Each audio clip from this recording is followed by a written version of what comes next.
and good afternoon, everyone. Thank you for tuning in with us. You are currently watching the MH Goes Pink live on Facebook. My name is Zara. And I'm Nina. And we are from Malaysia Healthcare. So we're so glad that you're here with us today as Malaysia Healthcare goes pink for Pinktober. That's right.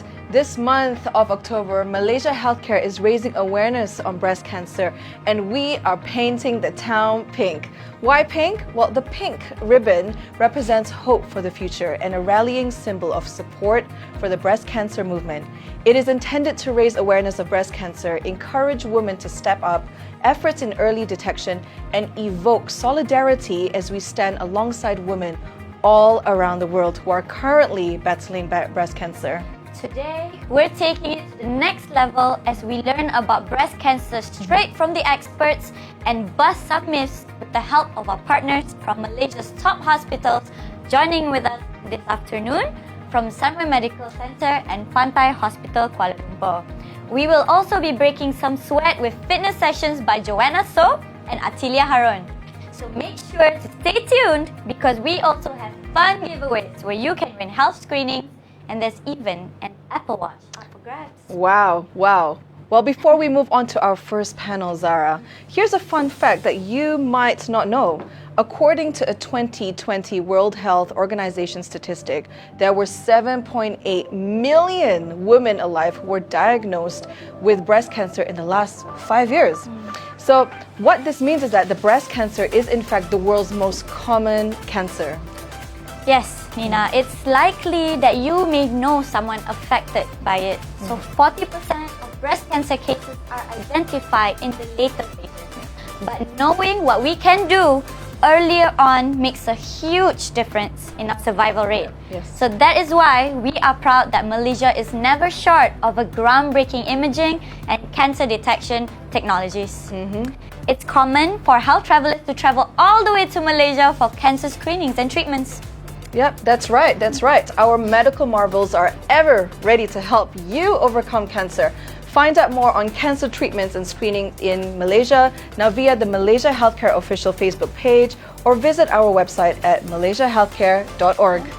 So to everyone out there watching this all around the world, let's empower each other, take charge of our health, and raise awareness on the benefits of regular screenings and the importance of self-examination for your peace of mind.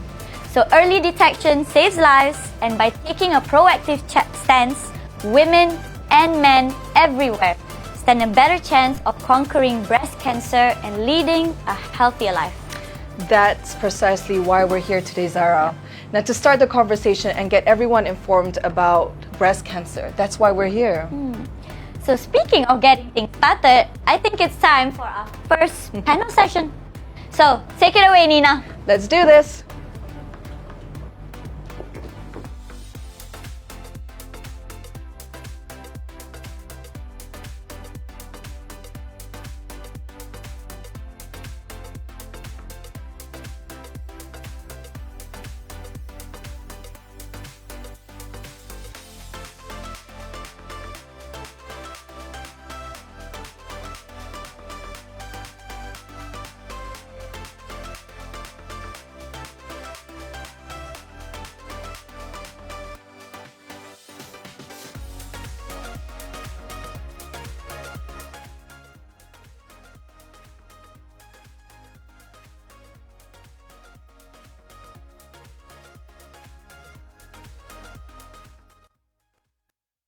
We're back. If you're just joining us, welcome. My name is Nina Nasser from Malaysia Healthcare Travel Council. Today, I am joined by my esteemed panel of speakers, Dr. Nomaya Kitan, a consultant breast and endocrine surgeon from Sunway Medical Centre. And also joining us today is Miss Lok Mei Tang, a 20-year-old architectural designer who is also a breast cancer survivor. Together we'll be discussing a little bit on what breast cancer is, how it affects us, and the importance of self-checks and regular screenings. Okay, I'd like to start off with Dr. Nomaya. Now, can you tell us a little bit about yourself and your experience in oncology? I am a breast surgeon and also endocrine surgeon. So basically, my work is related to treating patients with breast cancer and also thyroid cancer. Okay. Yeah, I've been dealing with breast cancer for more than 20 years. Wow. Yeah. Wow. And how about you, Miss Lok? Could you share us a little bit about yourself and, how and when were you diagnosed? Hello everyone, I am Mei Tong. I'm 29 years old this year, and I'm an architectural designer and also a cancer survivor. I diagnosed when I was at 28 years old. Yeah. Okay. And now, what is your, what was your experience finding out that you got cancer? I first got this is when I realized that there's a hard lump at my breast during my self-checking, and then due to the pandemic, I only able to visit doctor after 6 months. So after 6 months, I went to the clinics and went through multiple screening like ultrasound, mammogram, and biopsy, and I was diagnosed with breast cancer stage 3 in last year. Wow. Okay. Now, we all admire, we've heard your story and we really do admire your bravery and later on, our viewers are going to hear out, a little bit more about your experience. Now, Dr. Normaya, would you be able to share with us exactly what is breast cancer? I'm sure everybody's heard, it's a buzzword, breast cancer, but what exactly is it? Breast cancer is actually an abnormal growth in the breast. And the cancer, this growth can actually spread and affect the other organs. So what we call metastasize to the distant organs that can actually kill the patients. So generally, breast cancer occur commonly in women, and even though the incidence of breast cancer is increasing over the years, but actually with a good treatment, the mortality or patient dying from breast cancer is actually reducing. Okay, great. Yeah. Now that's actually really very good news. Yeah. Very good news. And how does one get it? Well, it's multifactorial. The cause of the breast cancer generally related to the lifestyles, our lifestyles, because 50 years ago, the incidence of breast cancer is not as high as nowadays. And then if you compare between developed country and developing country, the breast cancer incidence is increasing in the developed country. Wow. So this is it is because of the lifestyles of modern women is very much different from the those days. 50 yeah. Right. And the genetic causes is actually not common, probably less than 10%. So majority is because of the multifactorial, from the environments, from the food that you eat, and then from the lifestyle, the stresses in your life, all those things. Right. Okay. And Ms. Lok, is there a history of breast cancer in your family? I have an auntie. She got her breast cancer at her 50s. However, during this treatment, I have also done a genetic test. It shows that I don't have a BRCA mutation in my gene.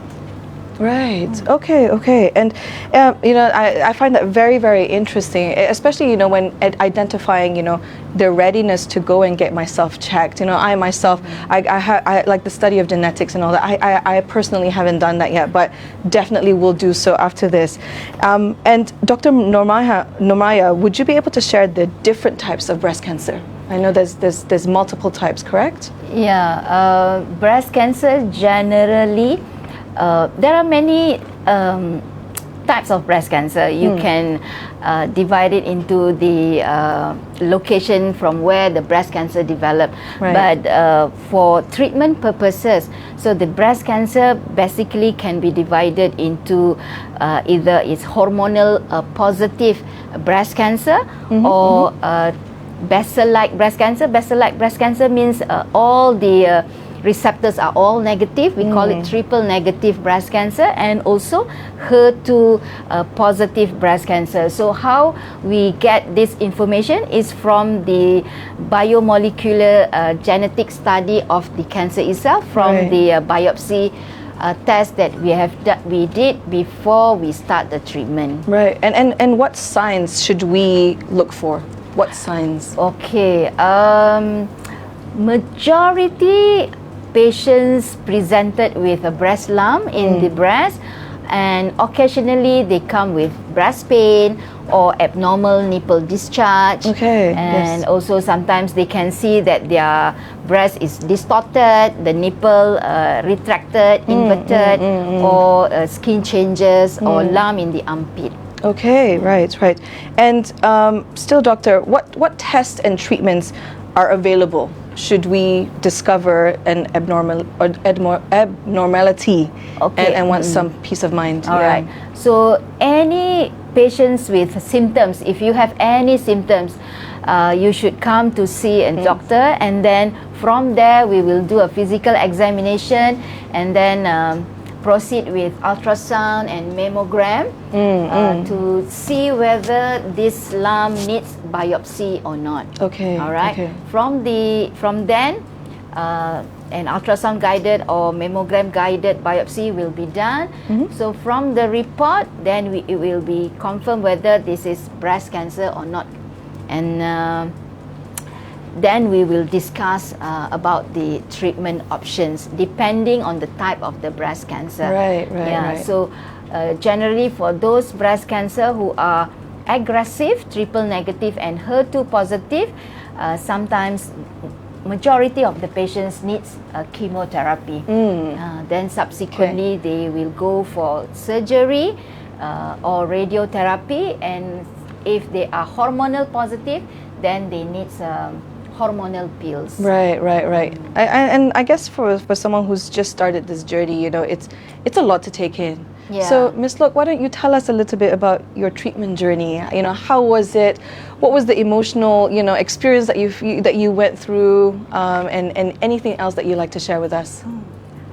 Since last year, I started my chemotherapy, and early this year, I have done my surgery after the chemotherapy, and now I have ongoing hormonal therapy.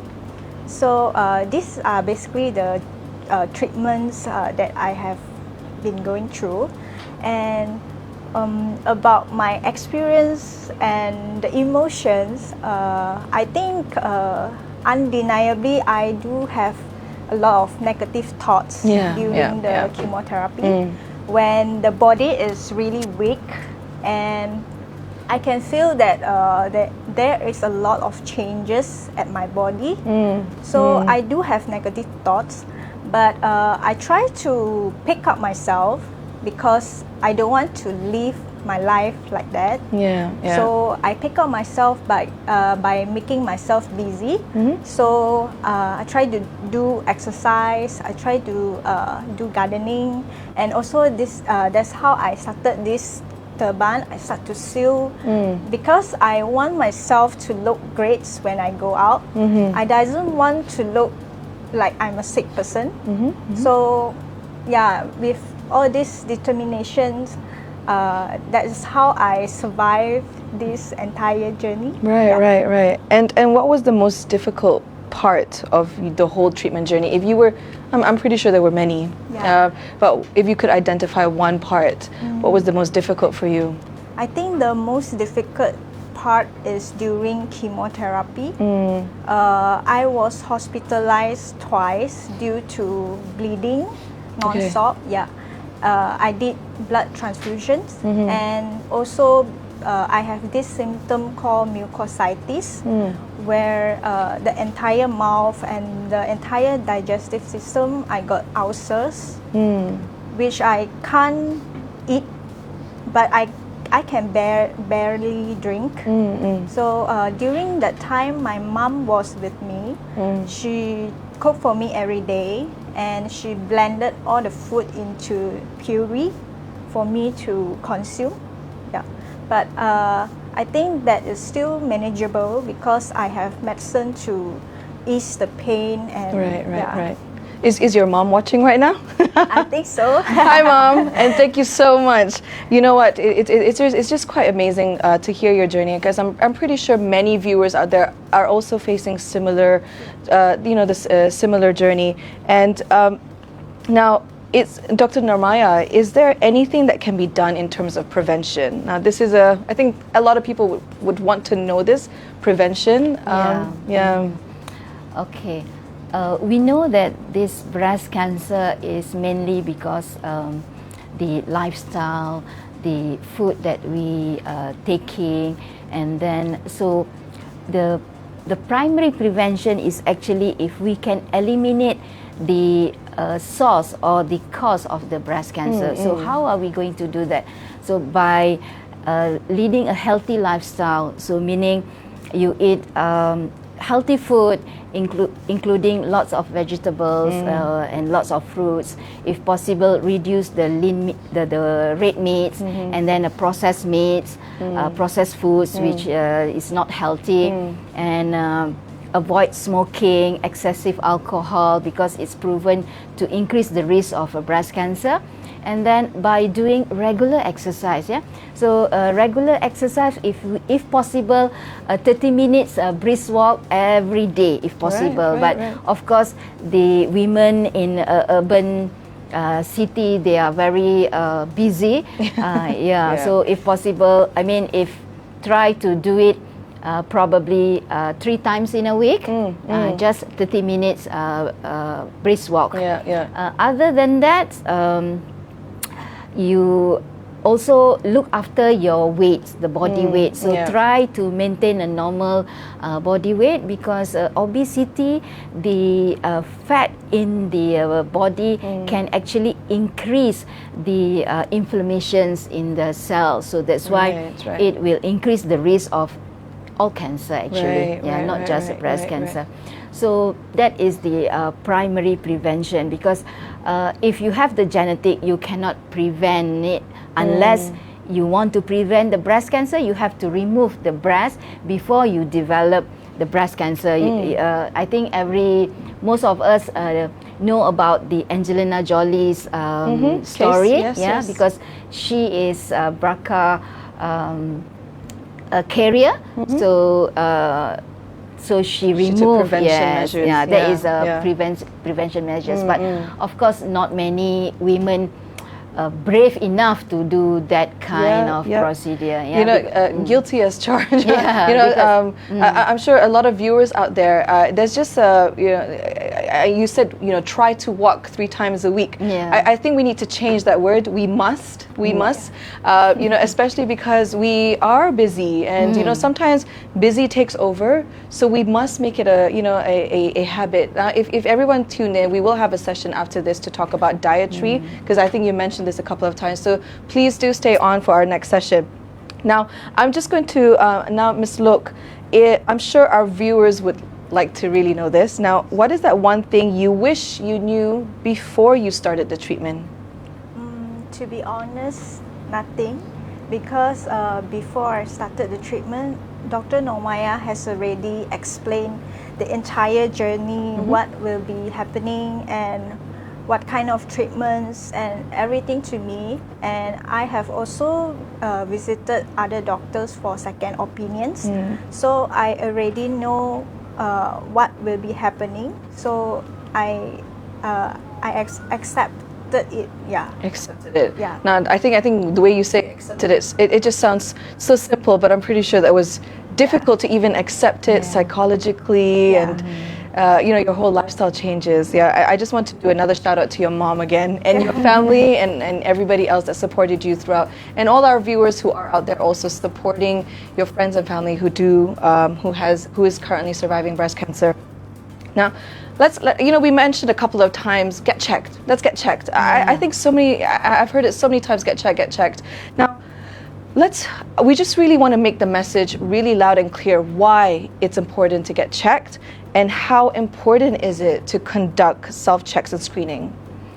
Okay, this checking your breast is actually what we call a secondary prevention from getting this deadly disease, because we want to detect the cancer before it's become really out of control. So when the cancer is still very early, it's easy to manage it, and the prognosis is very much better. Right. So start checking up. I would suggest all the ladies out there, starts from young age. Probably when you are still in the university, 20 years old, you should learn how to do breast self-examinations on your own. Right. So with that, you will understand the feeling of your normal breast. So when you feel something abnormal, you can quickly come and see the professional and do the imaging. And how often should you get checked?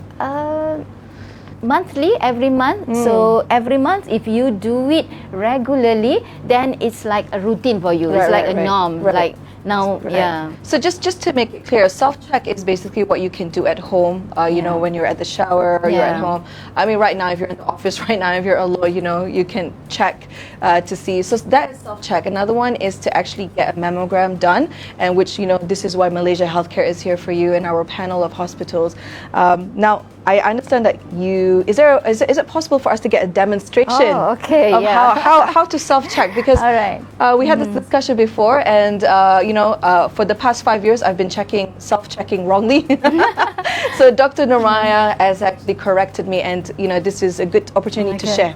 So if you are still having your menses regularly, so you check it after your menses stop, or I would say day 10 or day 14 after your first day of your menstrual cycle. And if you are already menopause, probably you just do it first day of the month. All right? First day of the month. Yeah. So generally you can do it anywhere, lying down or standing up. But for myself, I prefer doing it when I'm standing up in front of the mirror. So you expose your breast, and then you look at your breast, the positions of the nipple, the skin color, and you should lift up your hand. So when you lift up your hand, so the breast will be a little bit more prominent. Then you observe. Then after that, so I have this breast implant, something looks like a breast.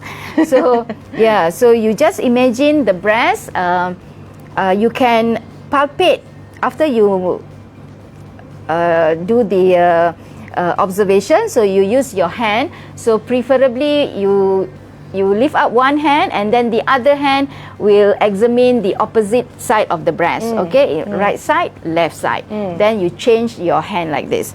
So you use your 3 fingers, and then you just palpate slowly, and then you do a circular movement. All right, okay, circular movement. So you do it from the outermost of your breast, and then you can do it clockwise or anti-clockwise, and then you make it one circle, and then make it another smaller circle until you can reach your nipple. Right. So when you reach the nipple, you just slightly press the nipple, see whether there is any discharge. And don't forget to check also the armpit. Okay.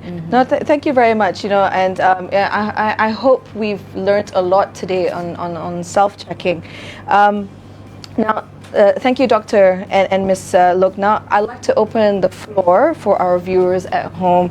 This is the time for you to ask any questions. You know, we have Dr. Normaya and Ms. Lok who can share with you more of their experience and to answer your questions. So if we do have any questions, write them in now. And I believe that we do have a couple. We have around 4 or 5, right?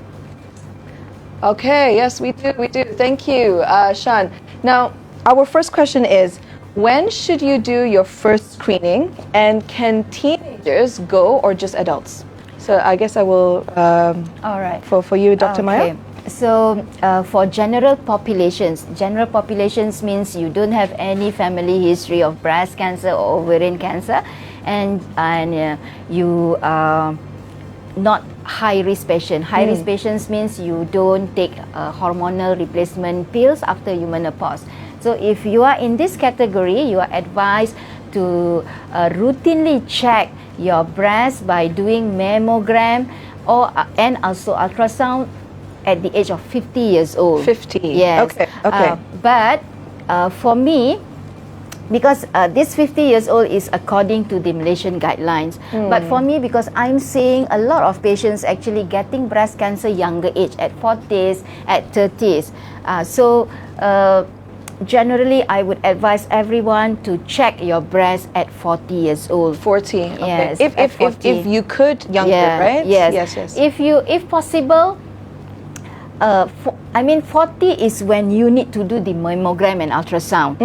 But younger, you can do your breast self-examination, or if you have the advantage of doing medical screening, executive screening, so then you can do it earlier. Okay. Yeah. Okay. So let's remember that 40, and if we could do earlier, we should, and we will. We do have a thank you, Shan, for the question. We do have a second question. And Fira Zulkifli, thank you very much for the question. And the question is, how big can the cancer get? Now, can it develop in more than one area? Yeah, it can develop in both sides of the breast at the same time. Okay. That's why you need to check both of your breasts at the same time. I mean, when we do ultrasound, we don't just do on the one side. Yeah. So always both sides. And in fact, in one breast, sometimes they can have multiple sites of breast cancer. We call it multifocal or multicentric breast cancer. Right. All right. Yeah. Okay. So it can be as big as you want if you don't see any doctors. If you keep it longer, 1 or 2 years, it can be. It can grow. Yeah, it can very grow. very big. Yeah. Okay. And this is why it's good to check. Yeah. Okay. Thank you very much. And we do have a third question. Yes, thank you, Nisfaraz. Now, how quickly does the cancer grow? Good question. Well, it depends on the type of the breast cancer. Earlier on, I tell you about the type of the breast cancer. Either it's triple negative or HER2 positive, which is aggressive. So most of the time, if this aggressive cancer, it can multiply, double the size within less than 6 months. Then probably if you keep it more than 6 months, it might spread to other organs. However, if it is the hormonal positive cancer, ER/PR positive, the growth of this cancer is a little bit slower, and it's usually happen in older age group, postmenopausal lady, older age group. So you cannot compare this with it is not an apple to an apple. So for the slow growing, sometimes if you keep 1 or 2 years, it still be localized sometimes. So actually nobody knows how fast. Yeah. It depends on everybody's body. Yes. Okay. Thank you very much for that. Thank you for the question. I believe we have more time for 2 more questions. Okay, thank you, Imran. Okay, and now we always talk about ladies, and I saw the video earlier. Also, it communicates to the ladies. Now we all know men also get breast cancer. So why do men get breast cancer too? Even though it's rare, about just 1% of the breast cancer develop in men, but because when we are born, regardless whether you are boy or girl, you have this what we call breast bud. Right. Yeah, but when if a girl, they are getting their menses, their ovaries start functioning. That's how your breasts become bigger. But for men, because the testosterone will be opposite the estrogen, so the breast will not get bigger. But there is still breast tissue. That one chance. Yeah. So again, the risk factor generally, if men has breast cancer, so we have to exclude genetic factors. Okay, now that's good. Thank you, Imran. A great question. We have time for one more question. Thank you, Ms. Polly. Okay, so is breast cancer always fatal? Okay. If you detect it early, very early, and you treat, not only you detect, but you have to get the treatment early, then you can be free from breast cancer. Yeah. There's a lot of positivity that comes, from this chat, and thank you for that really good question, because I believe this is also a question that lingers in everyone's mind. But what is important here is that if we get checked early and we go for treatment, and there's a support system, the chances of surviving is very high. Yeah. It's very high. Now, thank you very much for that. Thank you for the questions, everyone, and we'll just spend a few more minutes on a few other questions. I'd like to ask Dr. Nurmaya, while we have you in the spotlight here, what message would you like to provide women in the community about who worry about cancer, breast cancer? Okay, no doubt breast cancer is common, but we can actually treat the breast cancer and overcome the stigma and the burden of getting the treatment of breast cancer with the supports of from your family, from your partner, and try to know about your breast and get screening. I think the problem is with the ladies here. Majority, they know about breast cancer. They know that breast cancer is treatable. They know you can die from breast cancer, but the take-up for screening is very low. It's still low. Yes, it's still low. Okay. Despite every year we are doing all the campaigns, but the screening, especially the women with above 40. Okay, well, I guess this is a really good time for us to, if you have a friend who is above 40, please do advise them to get checked. Get checked. And we do also have our website, Malaysia Healthcare, where you can also have many choices of where you can get checked. And Dr. Nurmaya is always here also, and spread the word. Let's spread the word. Let's make this not just about a campaign, but more of action. Let's act today. Let's start taking our walks. Let's get checked. Let's do the self-check properly. And then I would like to aim this question to you, Ms. Lok. What advice would you give on how to best support a loved one going through breast cancer?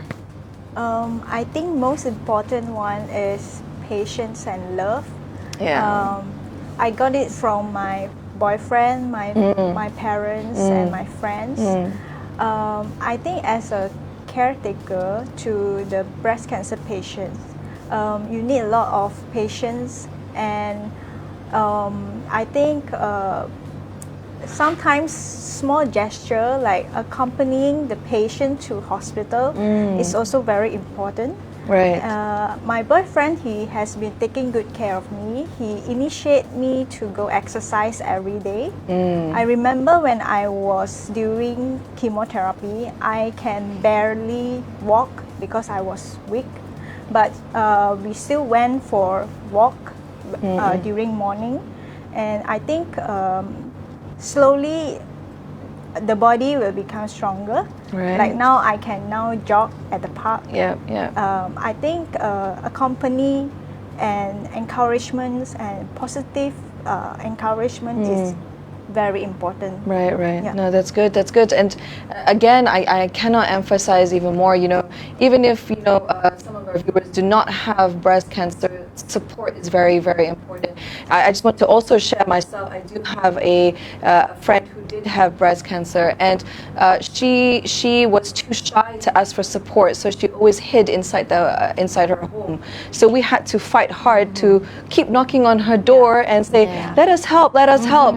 And eventually she allowed us to help. So, when your friends do, let's help each other. Just like what Ms. Lok is saying, that support, patience it goes a long way. It goes a long way. And also, I think for the patient, we also should not hide ourselves, because we need to go out. We need to live like a normal person. Yeah. So that is what I used to do. I try not to live like a sick person. Yeah. And and now you're starting your own business. You're a designer, which is amazing actually, because the first step is not recognizing yourself as a sick patient. You're a survivor. You're surviving. So thank you everyone so much for your questions, and a big thank you to Dr. Normaya Kitan and Ms. Lok for joining us today. We have definitely learned a lot, and I believe our viewers have also appreciated this, and such a great chat. Before we do leave, ladies and gentlemen, we do have many prizes to give away for those who are watching at home, and I hope you have been paying attention. There was a lot of keywords that we used here, and a lot of sharing sessions, but we do have a competition here. So for the questions, we're going to give away a Magic Hopper face mask and a table mat, as well as Malaysia Healthcare's merchandising and a health screen. Actually an exclusive virtual medical consultation. And all you need to do is basically answer these 3 questions. So the first question is, what is cancer? So where you can answer it is you just comment it on below here, just right here. Comment with the answer, and one of our team will contact you directly. So question number 1 is, what is cancer? What is cancer? Question number 2, how often should you get a mammogram? So how often should you get a mammogram? Should it be monthly? Should we be every 6 months? Should it be annually? So how often should you get a mammogram? Now, number 3, our last question is, what are the stages of breast cancer? What are the stages of breast cancer? Now, some of these questions, actually the last 2 is quite difficult. It's quite difficult if you're not familiar. However, please, you do have some time to leave your answers, and our team will contact you directly, and you win these amazing prizes by Magic Hopper, Malaysia Healthcare, and also a free consultation. So on that note, I think I'll give it maybe another 30 seconds for everyone to fill in. Any last words while our viewers are commenting right now? Any last words, Ms. Lok and Dr. Normaya? I just want to comment. Sometimes the friends also, if you have patients, your friends has breast cancer, try to not give them advice that can make them confused. By introducing certain pills or certain that's a good one. treatment. Yes. Because it will make that patients become confused, and then it will delay the treatment. So don't get your facts right. Get your facts right before you spread news about breast cancer and how to be treated. Try not to Googling too much. Seek the experts' advice. And Ms. Lok, what about you? Any last words? Last word for people or the patient who is still fighting. I think there's one quote from Dr. Normaya: everything is temporary. So everything is temporary, and actually before this we dwelled into this for a while. Everything is temporary, guys, and you know, we are here. Malaysia Healthcare is here for you. Dr. Normaya is here for you. We have multiple institutions here in Malaysia to help you through this. And also, thank you very much, Miss Look. I know it's not easy to share your experience, and you know, obviously you're a very strong person. Yeah. So we thank you for sharing your story, and of course, Mom there, Mom watching. I guess on that note, guys, everything is temporary. Get yourself checked. Go for your 3 days brisk walking. You know, today, later on, men and women, when you're taking a shower, do your self-examination. Do it occasionally. And if there's anything, please log into malaysiahealthcare.org for any information and any support that you need. And we will be here for you. So on that note, now back to you, Zara.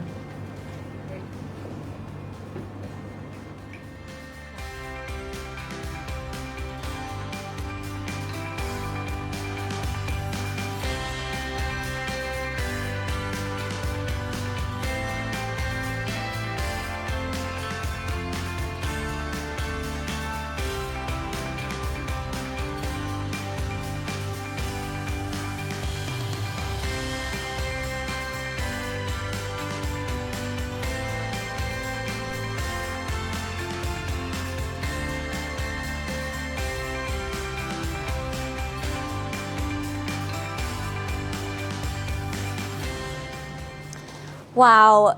Thank you, Dr. Normaya and Miss Look, for sharing the enlightening conversation with us. Now, I hope everyone's been paying attention because it's time for a little trivia giveaway. So this is your chance to win exclusive Malaysia Healthcare merchandise, and it's incredibly easy. So to join, all you need to do is grab your phone or a second device. Then step 2, go to kahoot.it. I'll repeat, it's kahoot.it and key in the code. Step 3, insert your email address. Make sure to give a valid email address because we'll be using this to contact you should you be the winner. Then choose a name that will be displayed during the game, and the top 3 participants with the highest scores will stand a chance to win exciting prizes. Alright, so everyone ready? Alright, here we go. Okay, so the code to key in is 3803206. I'll repeat, it's 3803206.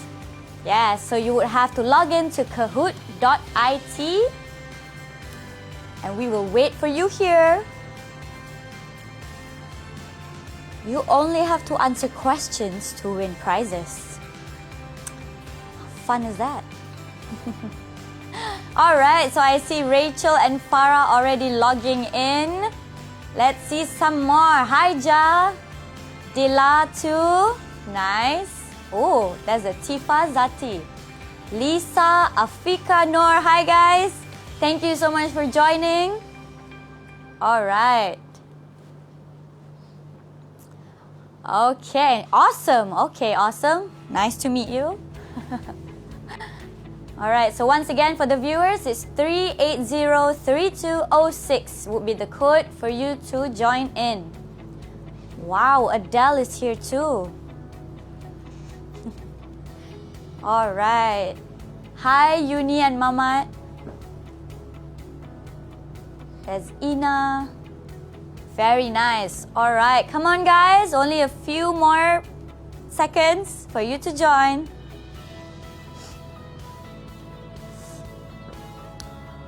Oh, I see Beyonce too. Wow, there's a lot of pop stars here. Okay. Alright, come on guys.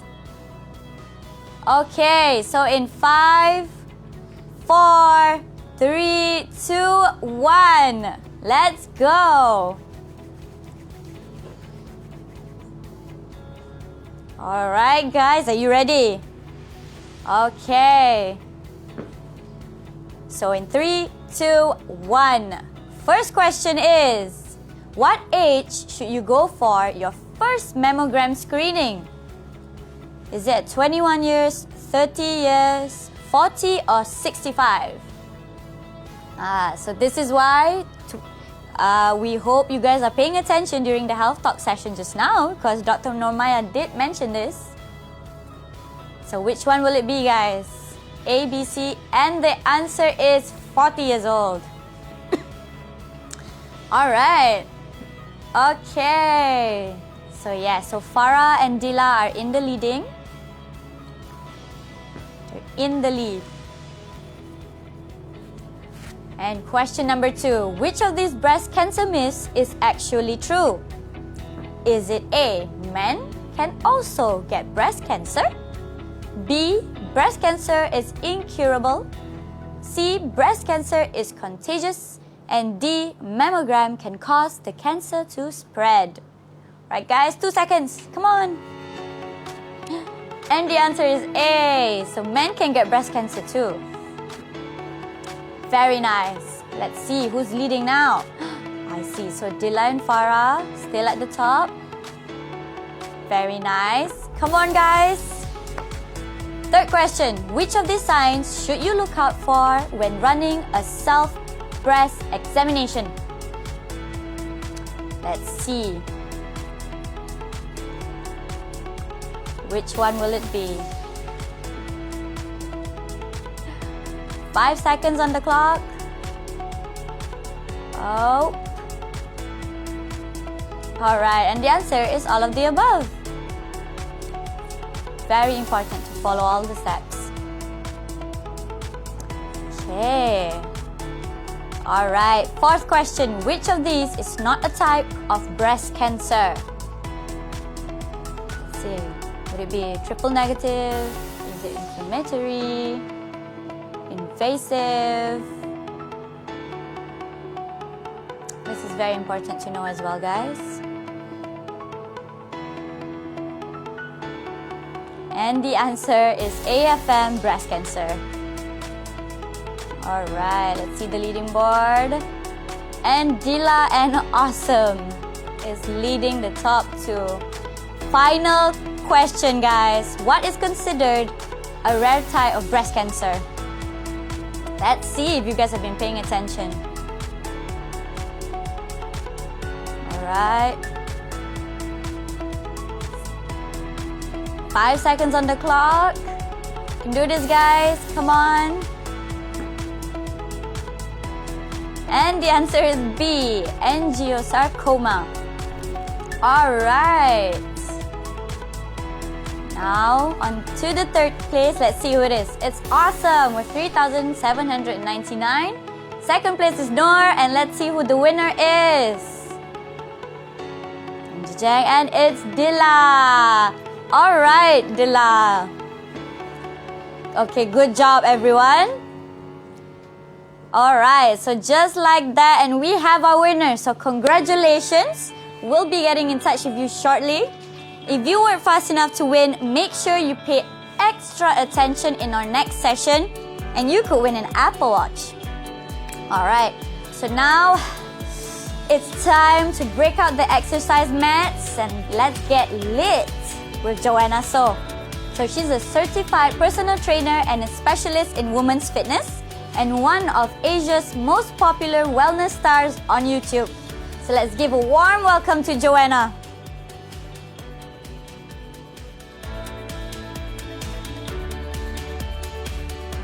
Thank you so much, Zara. Hi everyone, I'm Joanna So.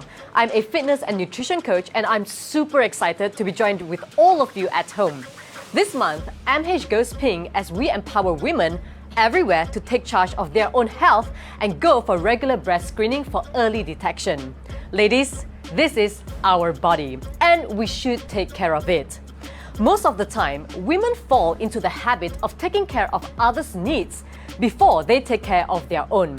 The fact is that you're actually in a better position to provide care for the people most important to you when you can make your own health and well-being a top priority.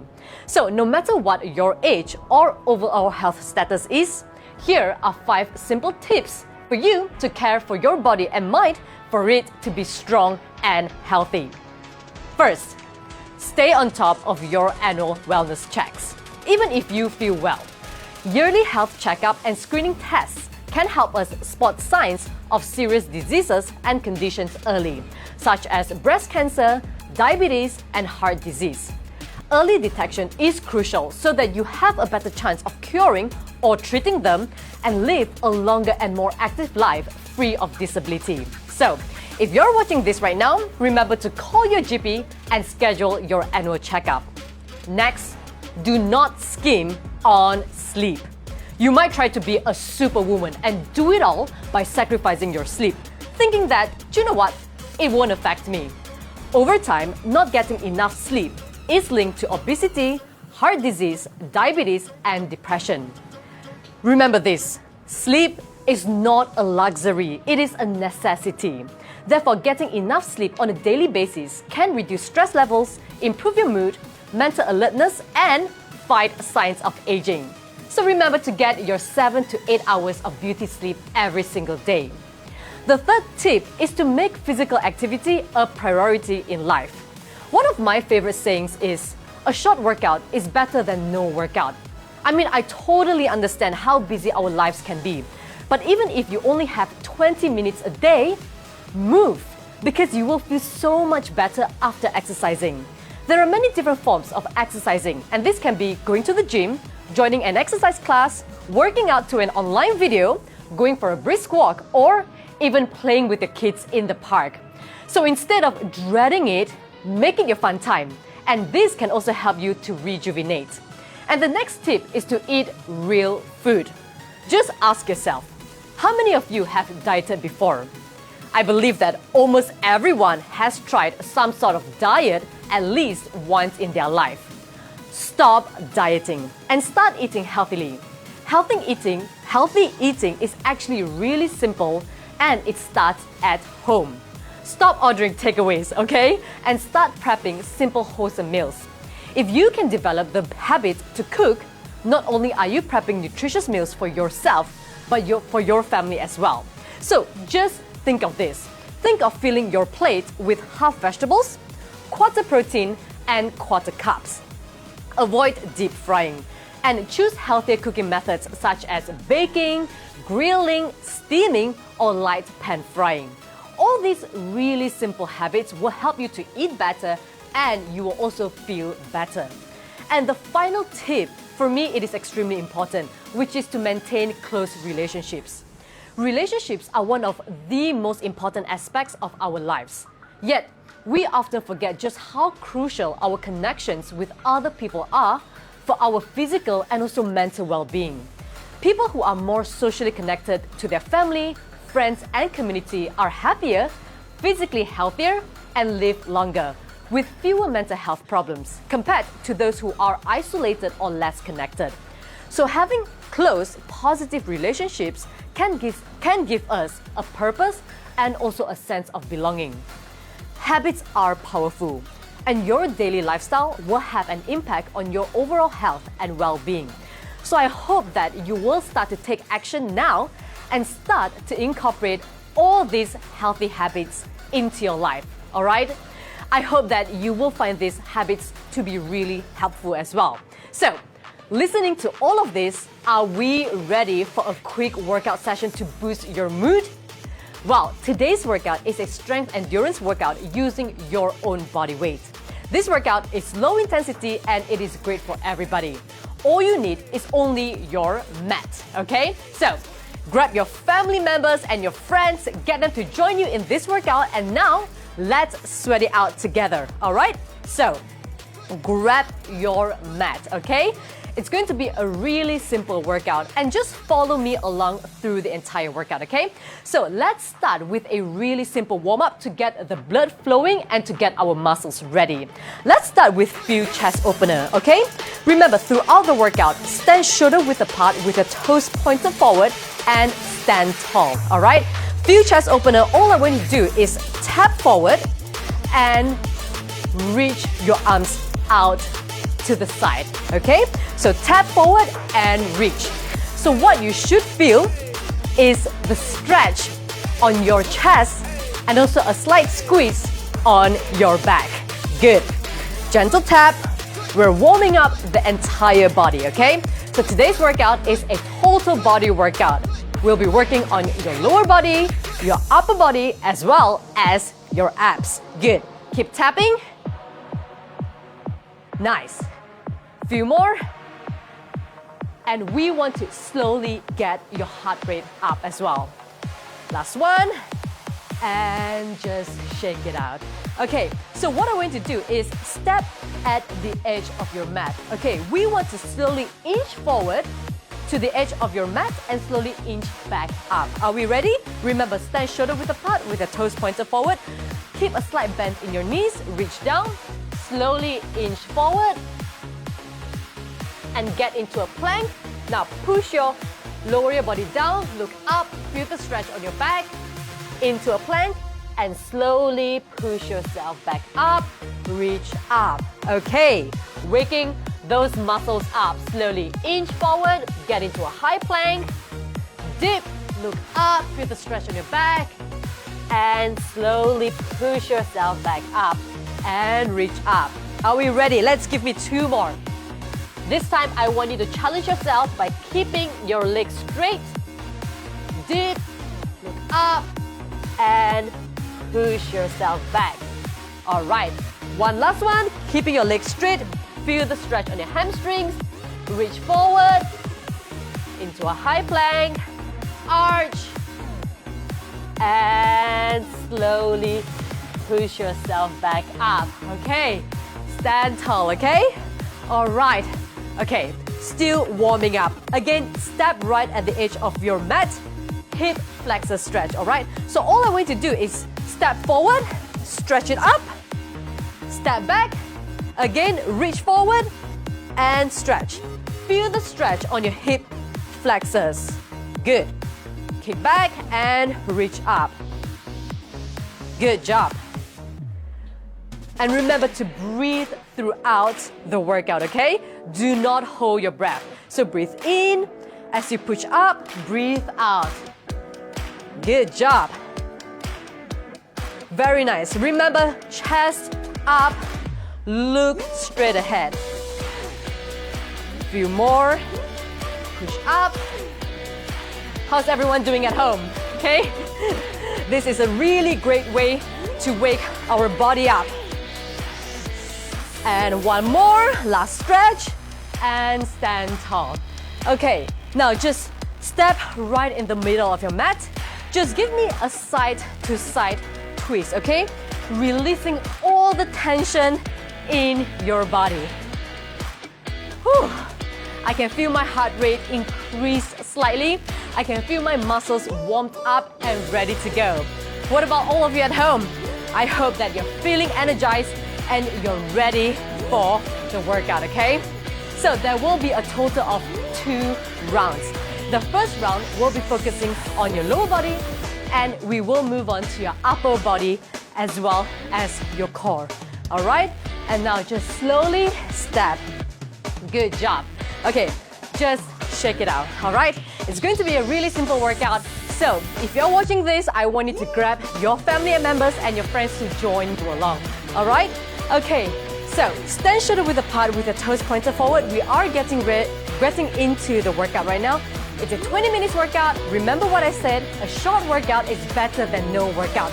Only 20 minutes, let's move together. First workout, standing cross crunch. Stand shoulder width apart with your toes pointed forward. All I want you to do is bring your arms up, cross, and try to reach for your knees, okay? There you go, good. If this is too tough, you can drive your knee a little lower, all right? The goal is try to cross and get your elbows to reach your knees and feel the squeeze on your core. Nice, looking strong. Let's go, keep it up. Keep crossing. We're doing well. Stay with me, okay? You're right at the beginning of your workout. Nice. Few more. And very, very well done. Okay, still focusing on our lower body. it's going to be a squat, okay? If you have a chair at home, what I'm going to do is place a chair right behind of you and imagine that you're sitting on the chair with your butt first, okay? It's a really simple tip, but it's going to be really useful for you to master this workout. So, imagining that you're sitting on your chair, push your butt back, tap on the chair and stand up, okay? If you're still sitting down, well, get up and let's do this together. Push your butt back, tap and up. Good. Working on your legs, okay? Our legs are extremely important because they are the largest muscle group in our body. Therefore, having a strong legs will help to support your overall body, okay? So remember, stand shoulder width apart, toes pointed forward, push back, squeeze. There you go. Push back and squeeze. If you're doing this, if your knees are pushing forward, this is wrong, okay? Knees in line with your toes, down and up. Good job. 1, 2, down and push up. Nice. There you go. A gentle tap on the chair and push back up. Nice. Give me 5 more. Push. Keep going. Last 3 more. Yup. I can feel the burn on my thighs and my butt. And that's what we want. Last 2 more. And woo! Okay, well done. Shake it out, okay? Shake it out a little bit. All right. Now, next, start right at the front of your mat. This next workout is very good to work on your balancing as well. So what I want to do is, if you're struggling to balance, just look straight ahead, look at one point, okay? It's going to be a reverse lunge. So place both arms just by your hips, take a step back, bend your knees to a 90-degree position, step up, step forward, and change the other side, okay? Again, working on your core, working on your balance. Good job. And remember, look straight ahead, focus on one point, okay? If you're still struggling, what you can do is grab hold onto a chair or a table, okay? You can always find an easier option and support yourself. Good job. Step back, down. All right. Now that you got the movement, let's speed it up a little bit. Step back, up. Nice. And remember to always keep a slight bend in your knees.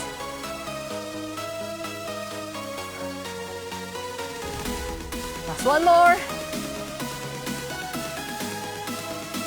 And push it up. Okay. All right. Because today's workout is a low impact workout, we'll be doing low impact jacks. Just like jumping jacks, it's going to be low impact. Therefore, all I want to do is reach one leg out and alternate. Okay? This is a great total body cardio workout. So all you have to do is tap and reach. No jumping, keeping it low impact, but at the same time, extremely effective to increase your heart rate and work on your heart health. Okay? Tap. There you go. Yeah, listen to the music. Follow the beat. And speed it up, okay? For those of you, if you want to add more challenge, you can get into the regular jumping jacks. If not, stay with me. Arms up, tap. Whew. My heart rate, it's going high. I'm feeling really good. Really energized. Keep breathing. Pace your breathing, okay? One more. 5, 4, 3, 2, and 1. Whew. Shake it out, okay? If you need to take a short break, go and grab yourself some water. Keep yourself hydrated throughout the workout. We have one final workout before we repeat the entire circuit again. This is actually my favorite workout. It's basically just like skiing. So all I want to do is cross your right leg across. Imagine you're skiing. Okay, change to the other side and ski. So it's a really fun workout. And you know what? Let's just imagine that we're on holiday right now and we're skiing down that slope. So remember, cross, keep your knees bent and ski. There you go. Making it fun, okay? Good job. Whew, arms all the way up. Ski. Reach. I know, it's a steep slope, but we're skiing down that slope. Keep going. Come on, 10 more seconds, and you will get a short, deserved break. And whew, well done. Okay. Well, I hope that you're sweating a little. Your heart rate is like what I'm feeling right now, okay? Take a short break, wipe your sweat, grab some water, drink some water, and we want to repeat the entire circuit once more, all right? The entire lower body and cardio circuit once more. All right, so just shake it out a little bit. Stay with me. It's a really fun, short 20-minute workout to work on your entire body. Okay, are we ready? Catch your breath. Breathe in, breathe out.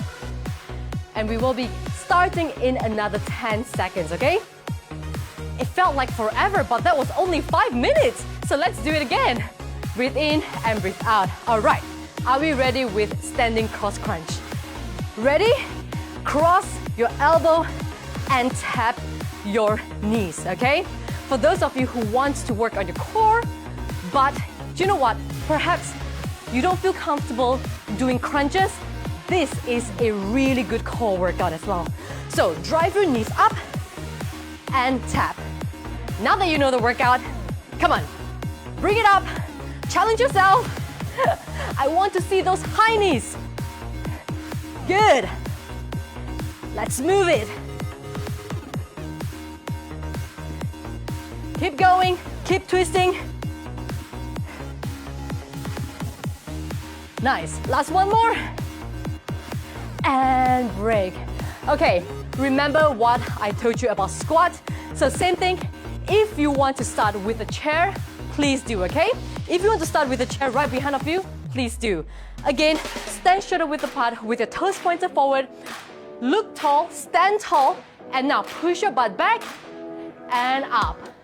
Slow and up. Throughout the entire workout, do not rush the workout, okay? It's not about speed. It's not about how fast or how quick you can finish the workout. But rather, it's about getting your form perfect, okay? And really engaging the right muscle. So push your butt back, feel the burn on your glutes and your thighs, and that's when you want to push it up with your heels. Push up. Good. Give me 3 more squats. Down, up. Back down, up. Just 1 more, and up. Okay. Shake it out, okay? All right, now, step forward, okay? We are moving on to reverse lunges, working again on your balance, your core, as well as your lower body. That's why I love this workout, because it's all in one. It works on the entire body, and it focuses on your core as well. All right, stand shoulder width apart. Let's go. Step back, up. Okay, find your rhythm, find your pace. Remember, you are your own competition, so work with your body. Good. There you go, perfect. Looking really good. Okay, lunge lower. If you can, try to get your knees to tap the floor. And push up. And just relax your upper body, allow it to swing. 1 more, and up. All right, are we ready for some cardio workout to get your heart rate up? Low impact jacks, okay? Reach your arms all the way up. Let's go. Tap. Good job. I know some of you are thinking, what is this? I want to do a full jumping jacks. Then by all means, go ahead, okay? So remember, try to tap as far as you can. Reach your arms as high as you can. Tap. Whew. Pace your breathing. You're almost there. Do not stop right now, okay? Stop when the workout is done. Keep going, push that extra mile. And shake it out. Very, very well done. All right, my final workout, my final favorite workout, skaters, okay? So imagine you're skiing right now, all right? Remember, cross your right leg back and change the other side. And with your arms, reach it up and ski, okay? Simple movement, but very effective as a total body cardio. Are we ready to speed it up? Are we ready to ski down that slope? Are we ready? Let's go. Speed it up, good. Let's go. Let's go, team. We are strong, we're working on our body, and we are looking after our health. We're almost there. 15 more seconds. Good. Let's go, you're almost at the finishing line. And very well done. High five, okay? High five. Very, very well done. Catch your breath.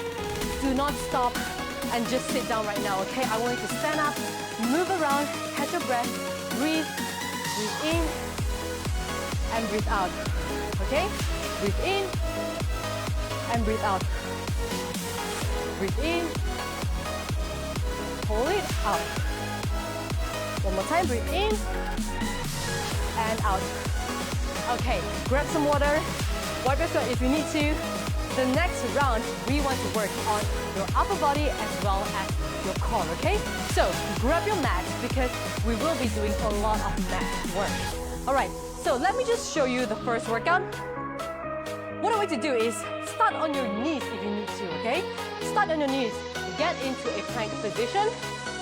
Remember, do not hike your butt up or do not dip your hips. This is wrong. What you want to make sure is that your body is in a straight line, shoulders in line with your palms, okay? So, strong plank position, and all I want you to do is tap your shoulders, okay?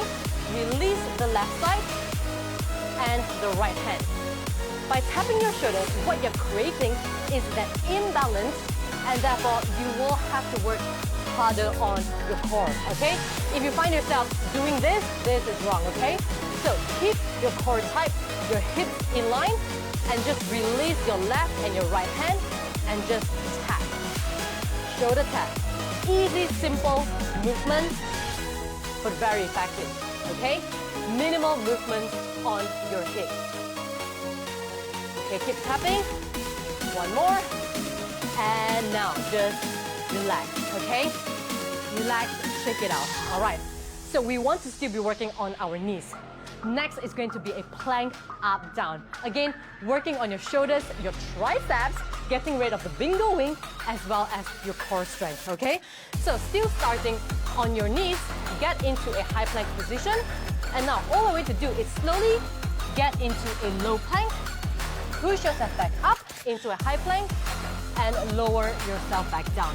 Again, remember, minimal movement should be coming from your hips. So do not swing your hips left to right, okay?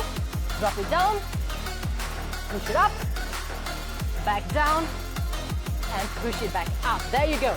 Do you feel the burn on your shoulders? Do you feel the burn on your triceps? That's what we want, okay? We're working on your upper body, getting your upper body strong so that you'll be able to carry your own groceries, take your kids out, carry your kids without any problems at all. Push it up, one more, and up. All right, okay. Now, let's work on a little bit of cardio. The next one is going to be mountain climber. I love this workout. At the same time, it's not easy, but it's possible, okay? So, get onto a high plank position. All I want you to do is drive your knee forward to your chest, one at a time, okay? Remember to always keep a flat back. So, knee to your chest. There you go. Nice. And if you want to, you can speed it up a little bit, okay? And get into a running mountain climber.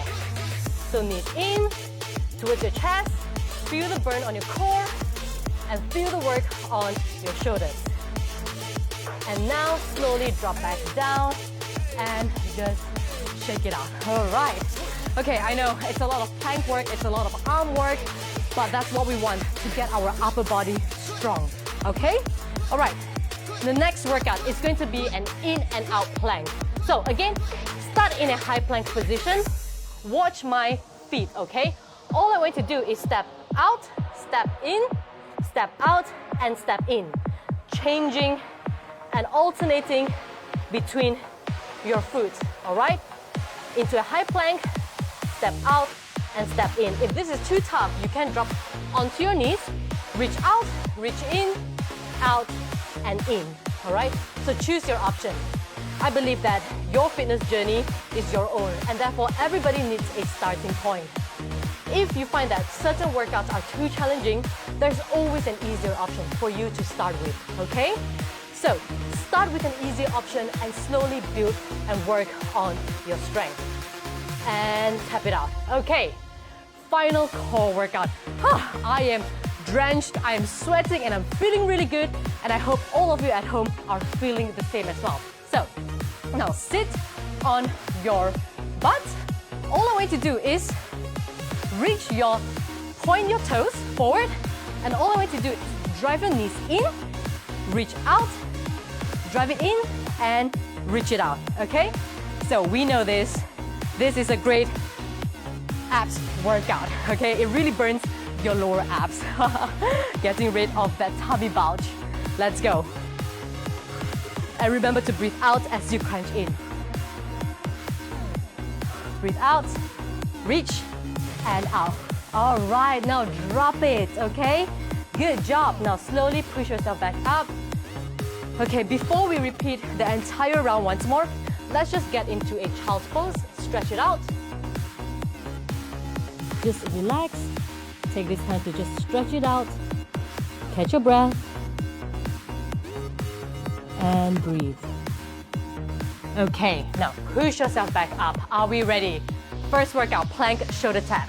So choose your option, either on your knees or on your toes, okay? For those of you who want more challenge, follow me. Get onto your toes, step wider, and now let's go. Right, left. Alternating between your arms. What do we say? We are strong. This is your final 5 minutes of workout. Keep going. Every time you push yourself that little bit further, that's how you progress. That's how you grow. And that's how you get better. So, stay with me.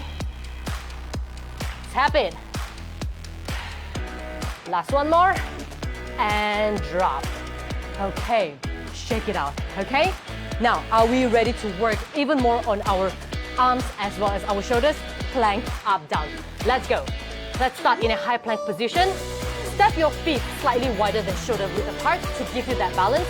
Now, drive your arms down, push it up, back down, push it back up, down, up. There you go. Whew.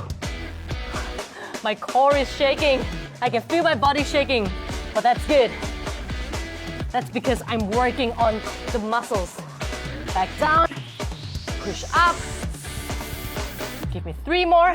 Up, down. That's 2 more.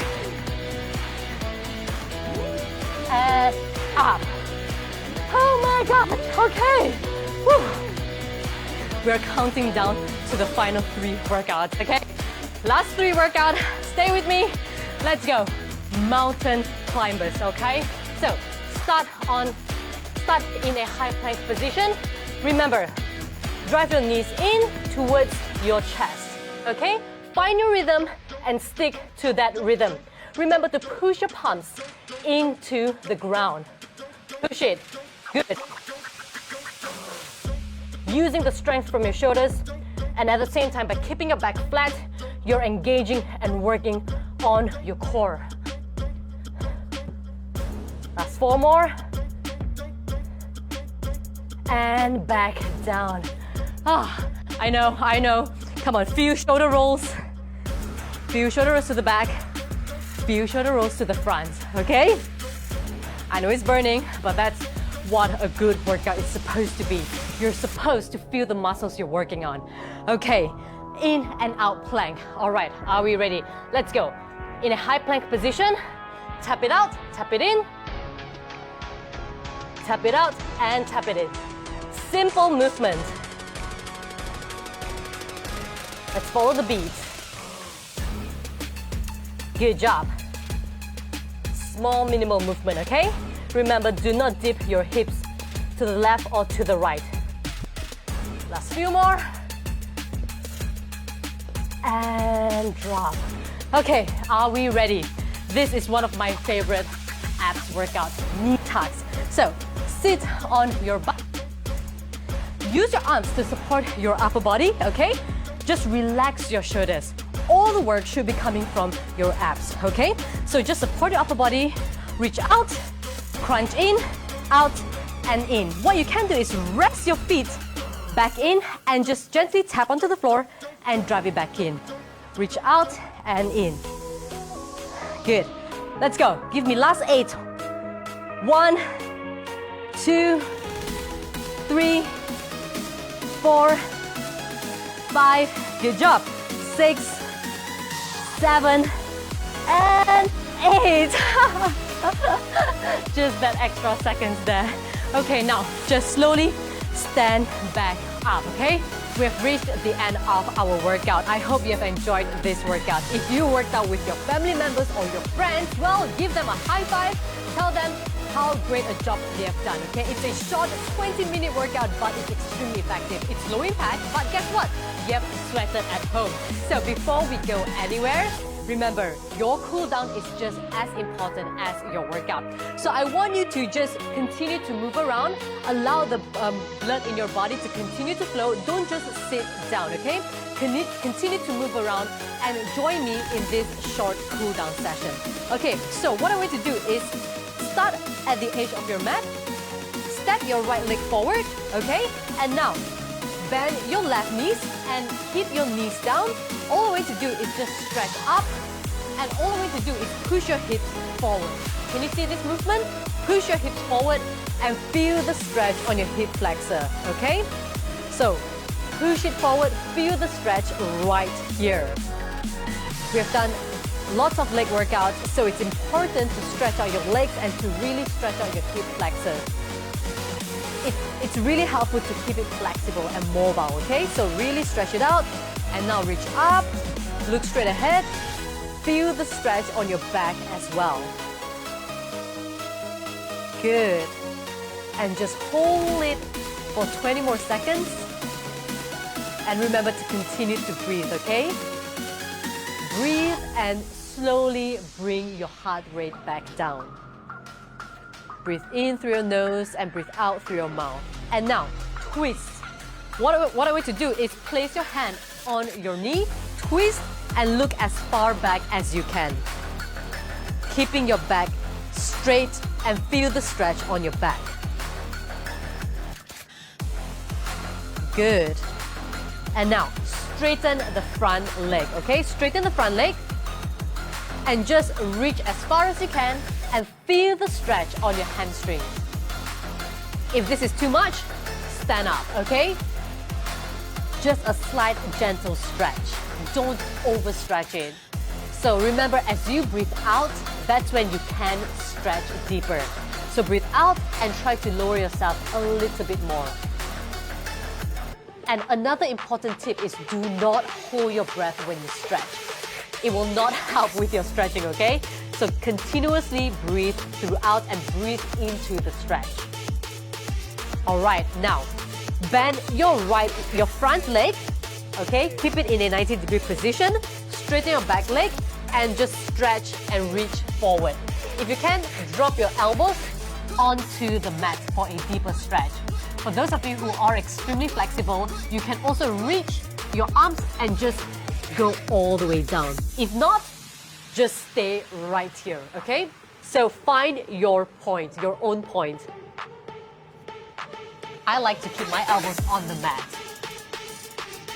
And remember, just push your butt down and feel the stretch on your glutes. Good job. And now slowly push yourself up. Change the other side, okay? So now, left leg forward, right leg back. And remember, push your hips forward, okay? Push your hips forward, feel the stretch on your right hip flexor and reach up. And just feel the stretch on your back as well. Remember, do not hunch forward. Stand tall, reach up, and be proud of yourself, okay? You have done an amazing job. And just breathe. Hold it right here. We're not rushing to go anywhere. Just hold it right here for another 20 more seconds. Good. All right, and now place your hand on your leg, okay? And the other hand around your waist, twist and look as far back as you can. So you should feel the stretch on your waist as well as your back muscles. And really look as far back as you can.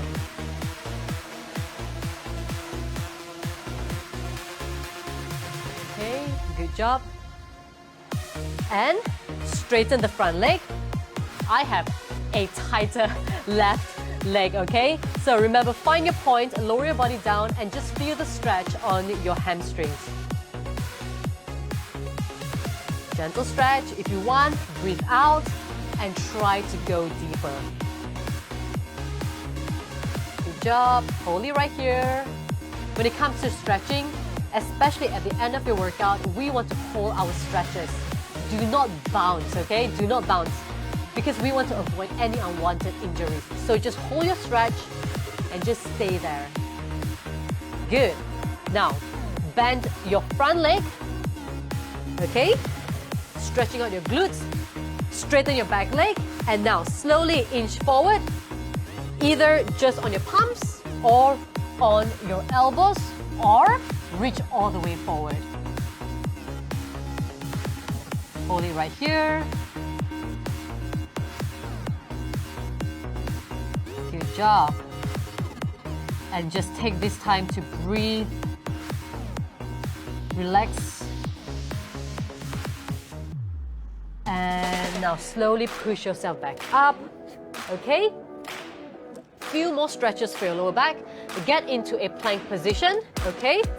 What I want you to do is lower your body down and get into a baby cobra. Push yourself up and just feel the stretch on your lower back. Remember, push your shoulders away from your neck.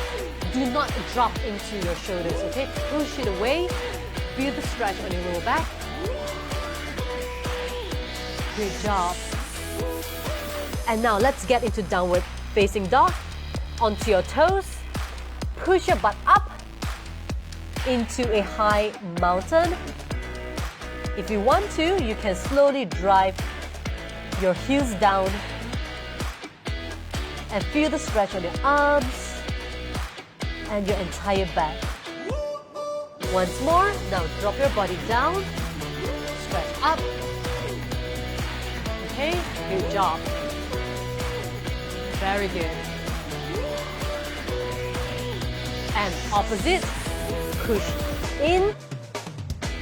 If this is too much, you can always stay on your toes, okay? If not, get onto your heels and really push your palms into the ground.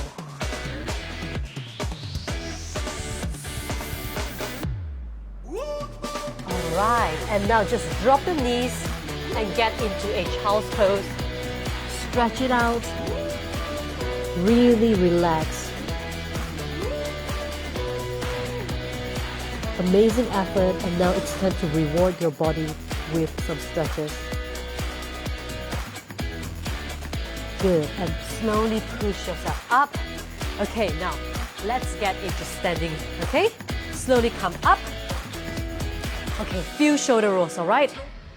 Roll your shoulders to the back. Roll your shoulders forward. Good. Big arm circles forward. We've done a lot of upper body workout as well. I know I can feel the tension on my shoulders. So let's just release it. Roll it forward.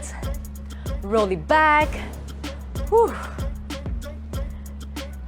Okay. And now just twist side to side, okay? Releasing any tension from your body. Okay, good. Twist side to side.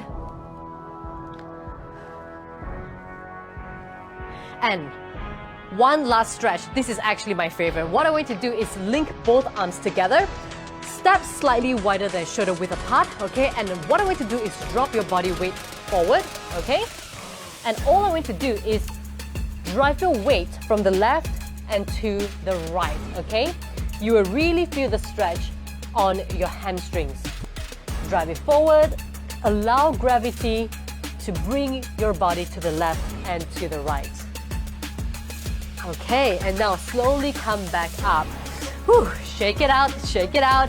All right, final 3 deep breaths to end today's workout, okay? Are we ready? Let's inhale, deep inhalation, stretch it up, and release. 2 more, deep inhalation, really stretch, hold it, and release. And final breath. I want you to breathe in all the good energy. Let's go, breathe in, smile, stretch up, and really loud sigh. Amazing, amazing job, okay? Very, very well done. I'm so proud of all of you. I hope you have enjoyed this session and that you have also learned the importance of prioritizing your own health and well-being. Remember, our body is our responsibility, and early detection saves lives. So take care of your health and do regular checkups and screenings for your peace of mind. For more information on available screening promotions, do check out Malaysia Healthcare's Facebook page. Don't forget to also join the Go Pink to Win photo contest. So you can show your support by sharing an image of yourself featuring something pink in the photo.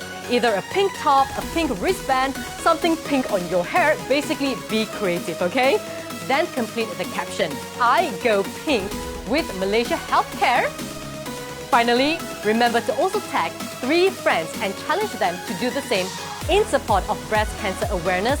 And don't forget to hashtag MHGoesPink. And of course, the most creative image and caption will be the winner. And you will be awarded with Malaysia Healthcare merchandise. I mean, I want that, okay? So do join the contest and don't forget to get your friends and family members to be involved as well. That is all from me. I'm Joanna So, and now.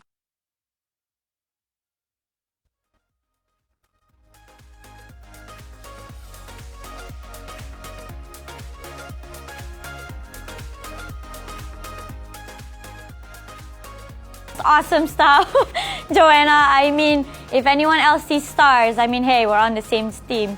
I'm very much energized, and that was a lot of burn. But the fact that she did that for straight 50 minutes, it just shows how good she is as a fitness trainer. All right.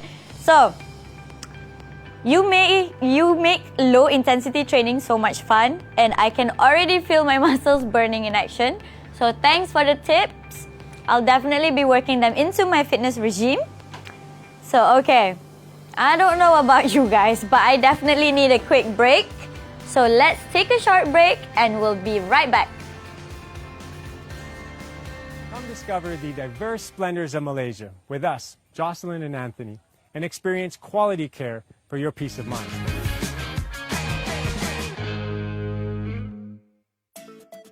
Today, robotic surgery has become a common method, offering wide-ranging benefits that include added precision, flexibility, and better control. Cardiovascular diseases are on the rise for both the young and old. Featuring new technology such as MRI, CT scan, and biplane angiography system, hospitals in Malaysia are well equipped to help treat conditions such as heart diseases and strokes. Niche treatments are also offered in Malaysia. Some of the world-class hospitals in Malaysia are on hand to offer revolutionary gamma and cyberknife treatments, pain-free, non-invasive targeted forms of radiosurgery that may increase the likelihood of patients having many more years ahead with their loved ones. Conceiving a child can often be challenging for couples. This is where treatments such as the in vitro fertilization or IVF can help. With Malaysian healthcare facilities having state-of-the-art technology and world-class doctors, the country has high success rates for fertility treatments. But as bone and joint issues become more prevalent with age, hip, knee, and total joint replacements are possible solutions. Hospitals in Malaysia have the expertise to perform computer-navigated surgeries that allow for greater accuracy and effectiveness. The specially designed, state-of-the-art equipment, like this NASA-inspired anti-gravity treadmill, gyrotonics, and Pilates exercise systems, are available here at selected hospitals. And they're here to treat different common problems and sporting issues. They help to improve performance and facilitate the recovery process. Well, this has certainly been an enlightening experience. Malaysia definitely has plenty to offer the savvy healthcare traveler. It's a great destination, convenient and accessible, offering quality care for your peace of mind.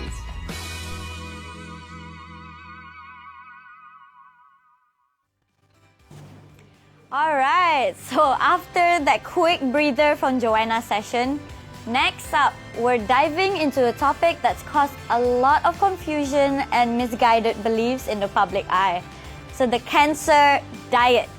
So to help us debunk some myths and misconceptions about it, here's Dr. Patricia A. Gomez and Ms. Pang Kang Ru. Dr. Patricia is a consultant breast surgeon at Pantai Hospital, Kuala Lumpur. And Ms. Pang is a certified dietitian. So moderated by our very own Nina Nasser. Over to you, Nina.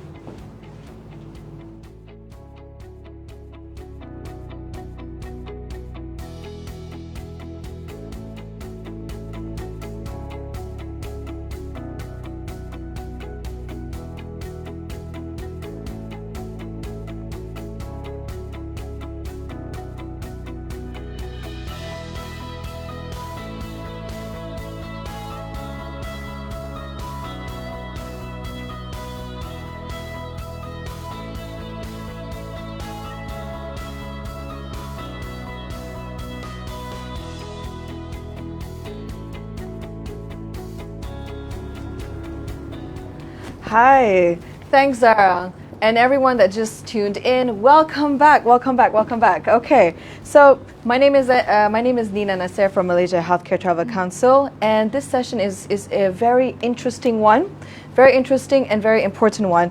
Now we all know that food, the food that we eat can affect our risk of developing certain types of cancer. Right?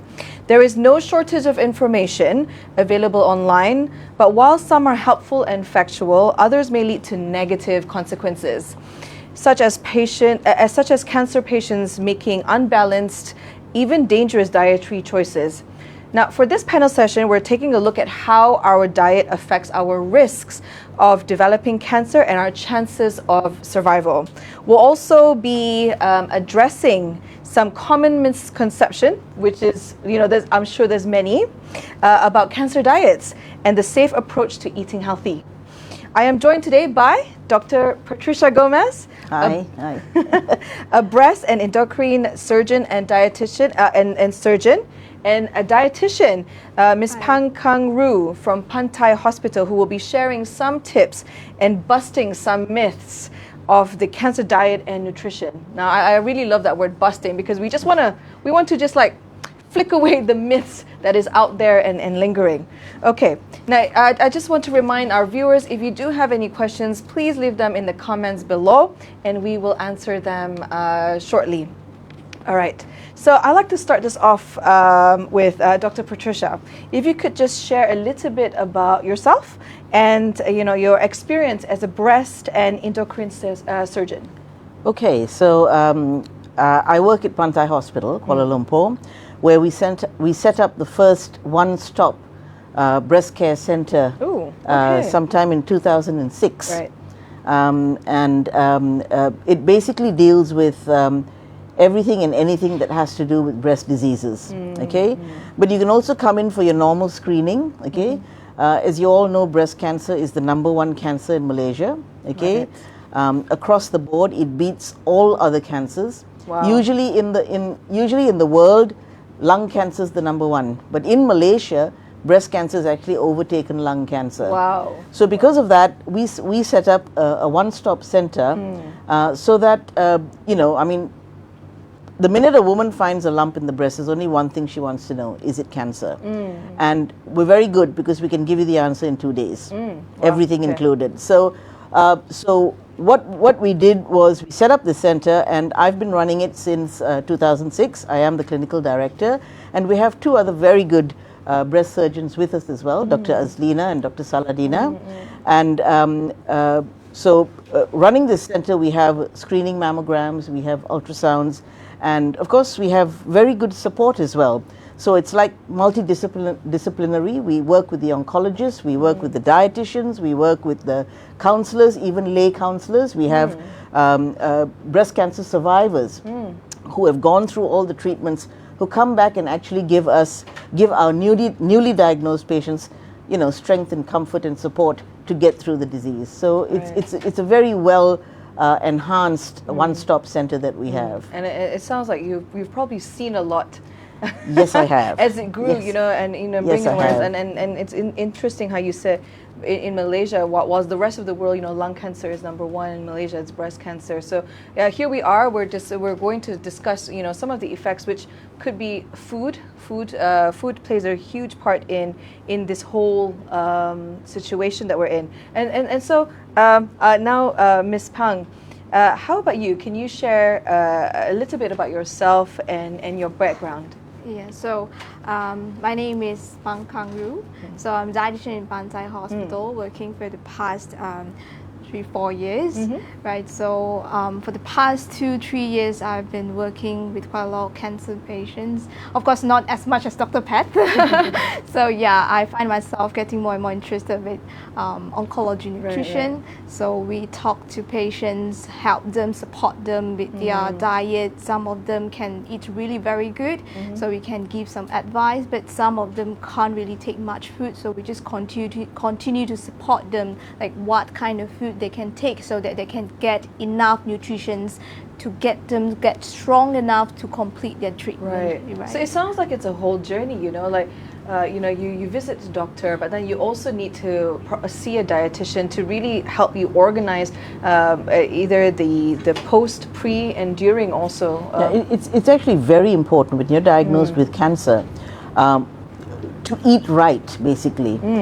Because if you suddenly change your diet, if you've been having everything all throughout, and then suddenly you become vegetarian or vegan because on social media that's what they suggest, which is absolutely wrong. Okay, everybody listen to that. Yeah, so if you suddenly change your diet, you'll actually get into trouble. Okay? Now, most women think about diet only during the chemotherapy, but you actually need to start much earlier. Surgery is usually the first line of treatment, and even before you have your surgery, you need to build yourself up for the surgery. If you've had surgery, you still need your protein to recover. The wounds need to heal, and it needs protein. So if you suddenly become vegetarian, of course there are vegetarian sources of protein, but if you suddenly become vegetarian, the body may not be able to take such a change all of a sudden, and then you may end up with problems like wound infections or wound breakdowns. So it's very important to eat right, basically. Right. Actually, you just answered one of the question, which is how important is it to eat well when you are diagnosed with cancer? And you know, right now we're talking about breast cancer, and I know that there's a lot of other types of dietary that needs to be taken for this. So, Ms. Pang, what sort of diet is actually suitable for breast cancer patients? And if there is a special diet or certain food that, you know, if there is, what food should a cancer patient consume? Right, so I wouldn't say there is any special diet that need to be practiced if they are diagnosed with cancer. So I think really depends on patient's condition. So as I mentioned earlier, we do have patients who can take very well, can eat, appetite is very good. So that kind of patient usually will advise them for healthy balanced diet, which follow what we call suku separuh, which means yes, so half of your plate should be vegetables and quarter will be your whole grains, another quarter will be a good quality of proteins. So, but one thing is, which I totally agree with Dr. Pat, that we need to have relatively higher amount of proteins for cancer patient. We are talking about 1.2 gram per kg body weight. Of protein. Yes, of protein per and day. when you say protein, just for our viewers who may not really know exactly what is protein. What is protein? So proteins, we can get nutrients that we can get from fish, from chicken, from eggs, from plant sources, will be from tofu, tempeh. So all these are good quality of proteins. Okay. Yes. You'll be surprised to know that Asian diet is actually one of the best diets. Okay, it's a mix of everything. We don't eat chunks of meat like the Caucasian population. We eat very balanced diets. Actually, there's a little bit of protein. We don't, a little bit of meats, a little bit, lots of veggie usually. Okay, or even ulam, and then we have our carbohydrate, which is the staple, the grain. Okay, so Asian diet is really the best. I mean, even nasi lemak, is very good. It's very good. So even that will, I'm pretty sure everybody would love to hear that nasi lemak is good, because I think there was an article that came out when there was somebody that did an article saying that nasi lemak is one of the healthiest food in the world, and there was that the writer got a lot of backlash about that. But explain, what's the thought behind that? So as I said, nasi lemak has got the right mix, as she said. It's got a little bit of protein, some veggie, a lot of cucumber and stuff, and then you've got an egg, which is protein again. You've got a little bit of ikan bilis, which is also protein, and then you've got the rice. So all in, it's actually a very balanced diet. I mean, you can't eat nasi lemak every day, all day long. Okay, that's not going. That's not going to get you through. But yes, nasi lemak for breakfast would be absolutely fine. Yeah, right. Okay, well, we all take note of that. Thank you. And Ms. Pang, what sort is dairy good or bad for breast cancer patients? All right. So, I think they do have concern about the hormone in dairy products, right? So they're saying that hormones in dairy products that can actually increase the hormone levels in the body, and that's why increase the risk of breast cancer. So that's the thoughts of it, concern of it. But in fact, the hormone in the dairy products actually just very small amount if we were to compare with the amount of hormones that produce in the body. Right. So there's just very, very little evidence to show that there's any link with dairy products and also breast cancer. Okay. As in fact, actually, I think breast cancer patients need to take enough dairy products to get enough of the calcium, because I think some of the chemotherapy and hormone therapy actually put them at risk of bone loss. Right. So they actually need to have enough calcium intake. And that's in the form of milk. Milk, cheese too. Cheese too. Okay, yes. So these are actually very good sources of calcium for patients, because a lot of the time they're already reaching menopause, and when you reach menopause, you start to get osteoporosis, which is weakening of the bones. The calcium starts getting leached out of the bones, and because of that, dairy is a very good source of calcium for the bones, to build up your bones, because getting breast cancer, then going on hormone therapies will make the bones even more weak, and then you're at risk for fracture of the bones. So you fracture your hip, you're on a downward hill already. Yeah. So that's another myth that we are going to bust, that we just busted. Okay, on that note, then, because you mentioned calcium, now of course a lot of patients do take supplements, of course, also. So Dr. Patricia, once diagnosed, some patients will tend to start taking a lot of supplements, right? So can these help with their condition? No, absolutely not. Okay, so supplements, unfortunately, there is no scientific evidence that proves that supplements are going to help you get better from the cancer. Okay, now there are a whole load of supplements out there. Now, if we're talking about simple vitamins, so your usual vitamins like A, B, C, D, and the whole lot of them up to K. So if you're taking your normal vitamins, that's fine. But even then, during chemotherapy, we had actually advise you not to take any vitamins, because some of the chemotherapies work by blocking vitamins. Now, if you go and take supplementary vitamins, then you're undoing the effect of the chemo. So we actually advise you to just eat normal food, just eat as normally, so that you don't undo the effect of the chemo. You want the chemo to work and to kill the cancer cells. So it's best not to take any supplements. Okay. Well, again, everyone, do take note on that. I mean, this is a very good time for us to, as we call it, bust the myth. And when it comes to supplements, do be careful when you do decide. Make sure that you do get the advice of your doctors. And when it comes to food and beverages, is there anything that we should be avoiding? So perhaps I will start with Ms. Kang. Yeah. Right. So I don't really advise my patient to avoid any kind of food.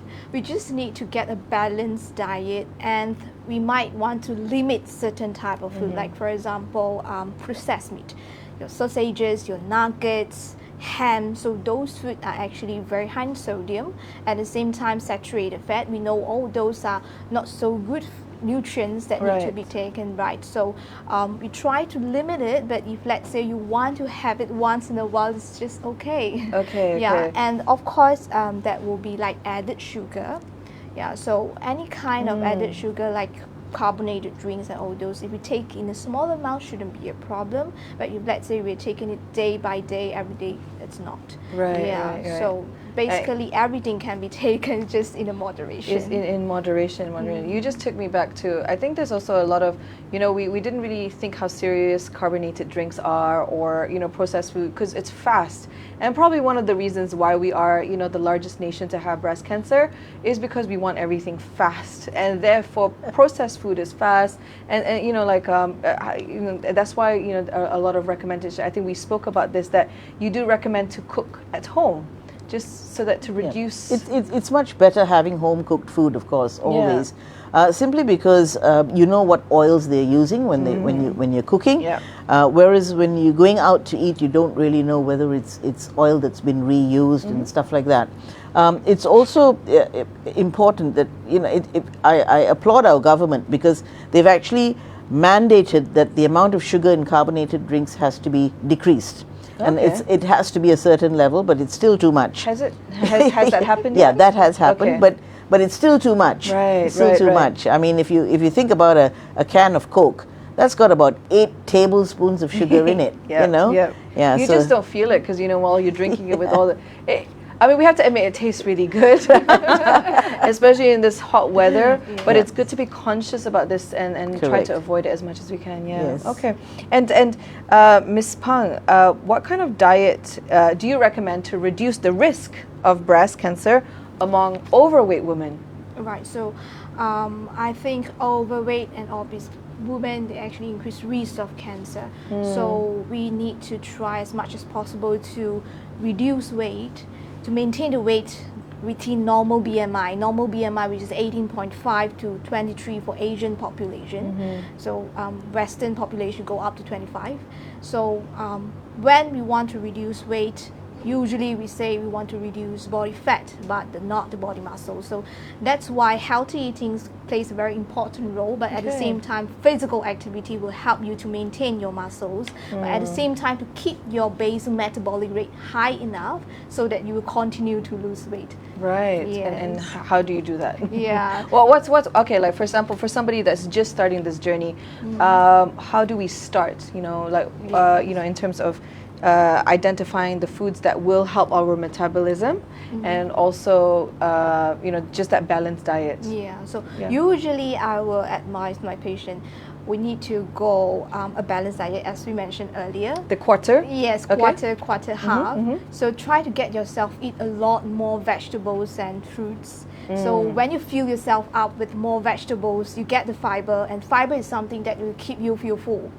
Right. So that is the first thing. So you remove the hunger pangs. Yes, correct. You remove the hunger pangs, or the satiety, as we call it. So you remove that if you have a lot of fiber. Exactly. Yeah, and it's always good to start with the fiber too. Exactly. So it fills your stomach, and then you don't feel hungry, and you don't eat so much of the other stuff. Right. Yes. So the trick here is start with a big bowl of salad.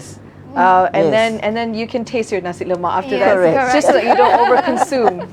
Okay, gotcha. Yes. And Dr. Patricia, okay, this is, I guess this is a one that we can spend a few more minutes on, which is on free radicals. So, Right.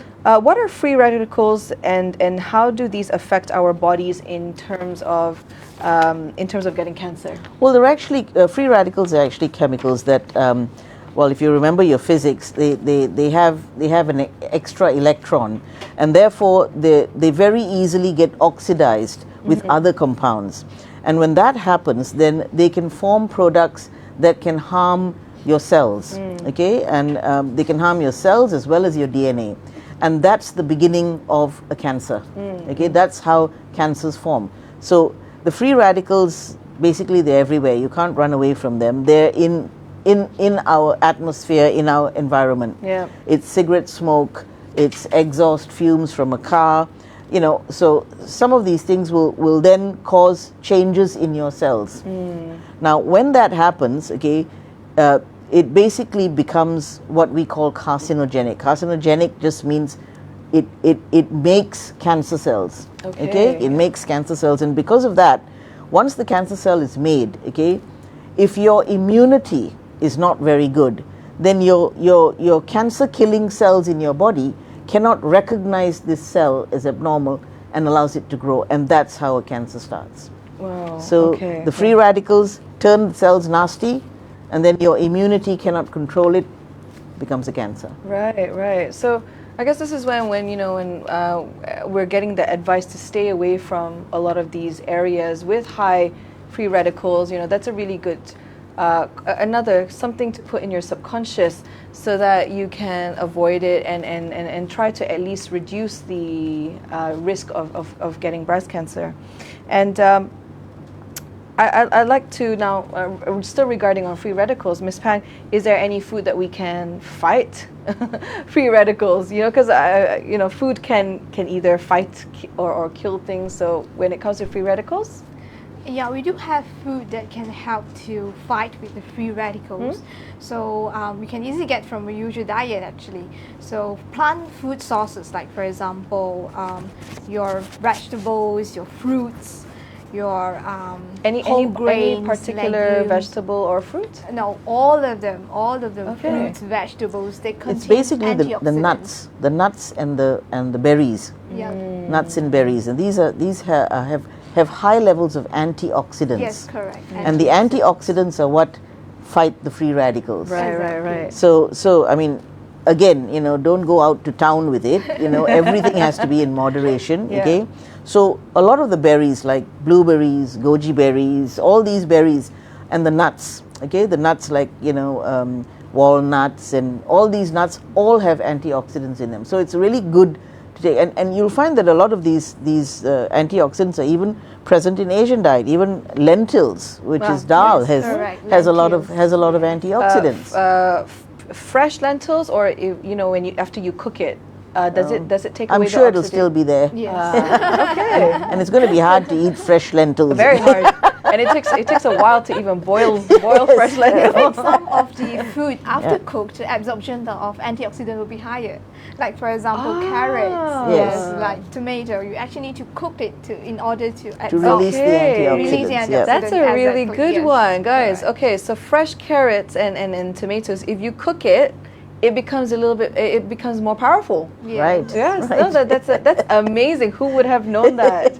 I think when it comes, you know, you mentioned berries, and I'm a big berry buyer. Okay. Literally because I just love the taste, but it's also expensive. But I've always looked at buying berries as an investment, because I think now that you mention it, it's just something, a fuel for your body. Right. Yeah, so it's you know, when you do go shopping in, you know, for your monthly or your weekly dietary or your food, do consider, you know, perhaps investing in food so that these foods can fuel your body better. So Yes. I think that's I also always tell my patients, if you have the health, you can find the wealth. wealth. That's another one. So if you have the health, then you can find the wealth. Hashtag. Okay, that's good. That's good. And now, Ms. Pang, just one last question before we open the floor for questions from our audience. Do you have any advice for those newly diagnosed with cancer when it comes to nutrition? Yep. So for those who has newly diagnosed, usually I will ask whether they have any side effects, where they're going to for surgery. If let's say surgery, yes, we need to go for high proteins to build them up. If let's say their appetite is very good, then we will need to go for healthy, balanced diet with higher amount of proteins. Yeah, so higher amount of proteins, as we mentioned earlier, 1.2 gram per kg body weight.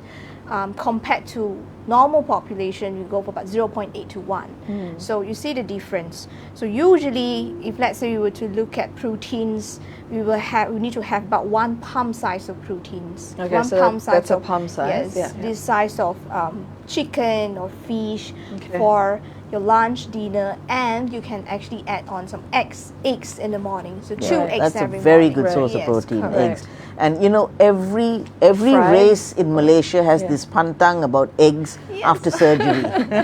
They all run away from eggs. Maybe it's because the yolk of the egg looks like pus, and therefore they believe that if they eat too many eggs, they'll get infection, which is absolutely wrong. This is the time when you need your eggs, so please eat the eggs. Exactly. Do eat eggs, guys. Okay,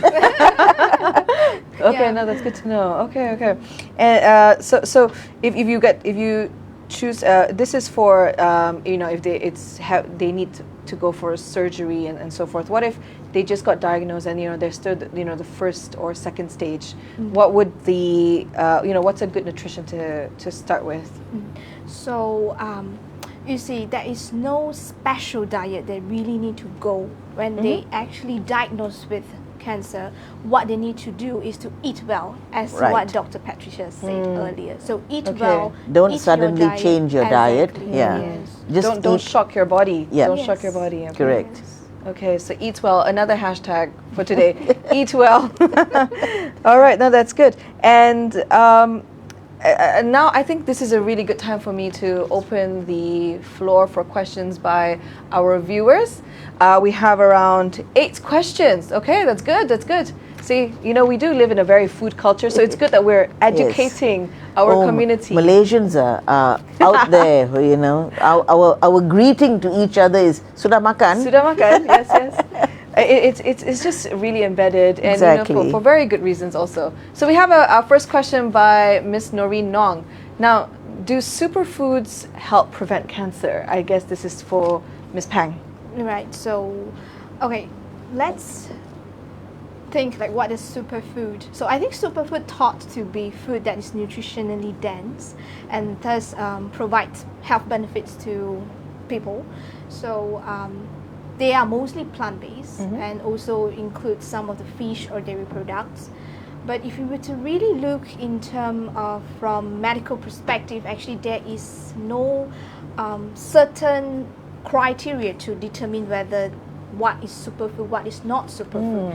So I think as a dietitian, superfood is just a marketing term for food, which is health benefits. Right. But superfood can always be part of your diet. Like for example, just now doctor mentioned about berries, about nuts. So they are nutritionally dense. Okay. So for example, like avocado, like fatty fish, they are very good source of proteins also, right? So all these food can be part of our daily diet, so that will provide us with overall balanced nutrition instead of looking into only superfood to go for that. Anything more is not always better. So overall healthy diet is still the key. So do take note, and thank you very much for that very, very good question. And you're right, superfood is a marketing. I see that a lot now in menus. Superfood salad, your bowl, or superfood bowl, it's As far as I'm concerned, I think it's only for Superman. You never know. Okay, we do have a second question now by Trisha Farah. Now, do added hormones in milk or meat cause cancer? I think we kind of already went through this, but maybe we can briefly Correct. go through it. So the as she said, the amount of hormones in milk, meat usually no. I don't think there's any hormones in meat. They do. Occasionally they use beta blockers. Beta blockers sort of fatten up animals, so they sort of have more meat on them. So what is that? It's beta blockers. It's a form of hormones, okay? Right. But I think in our country that's also banned in animal husbandry. It's banned, so I don't think anybody does that anymore. But anyway, the amount of hormones in milk is actually very minuscule, and it doesn't really cause any problem with causing breast cancer. It's more dangerous actually to be overweight and obese, because when you're overweight and obese and your BMI is above 23, the fat is actually a storage of hormones. Okay, and there are some fat cells that can actually produce hormones. We're talking about the female hormones here, estrogen and progesterone, and there are certain types of cancers that feed off these hormones. Right. So if you're overweight, then that itself is a risk for breast cancer. Okay, and for breast cancer survivors who become overweight, there's a risk of recurrence if you're obese. So being the hormones in the milk and there isn't any in meat, but in the hormones, it's not going to cause any problem. But if you're overweight and obese, that's going to cause a problem. Okay, yes, and you know, I'm not really sure what the measurements are or where we are at, but obesity is also a big problem here in Malaysia. You know, especially with young people who are getting obese at a much younger age, and maybe that comes together with our breast cancer ratings too. Yeah. You'll find that that in the past, in the 60s and 70s, breast cancer wasn't our #1 cancer. It was cancer of the cervix.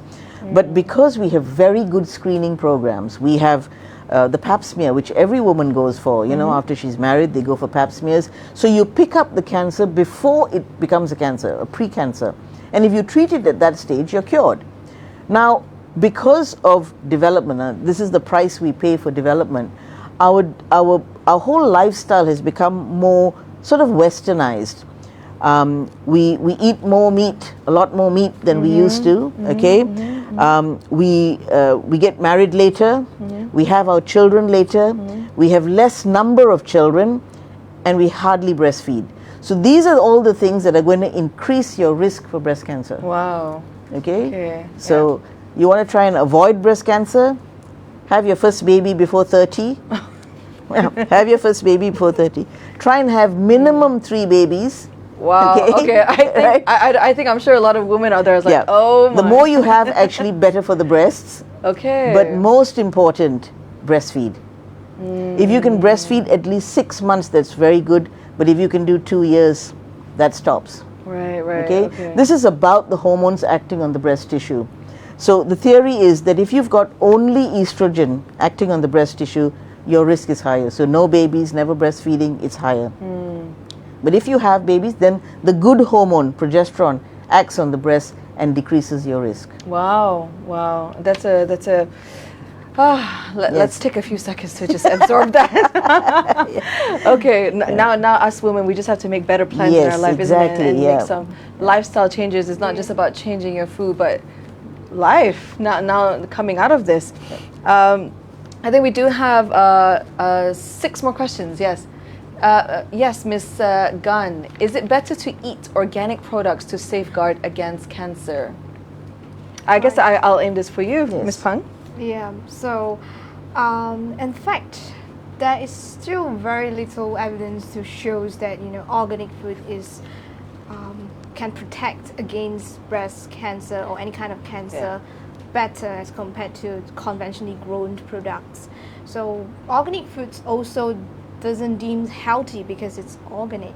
So I think people's concern is the pesticides or the herbicides that contain inside the grown produce, like the fruits and vegetables.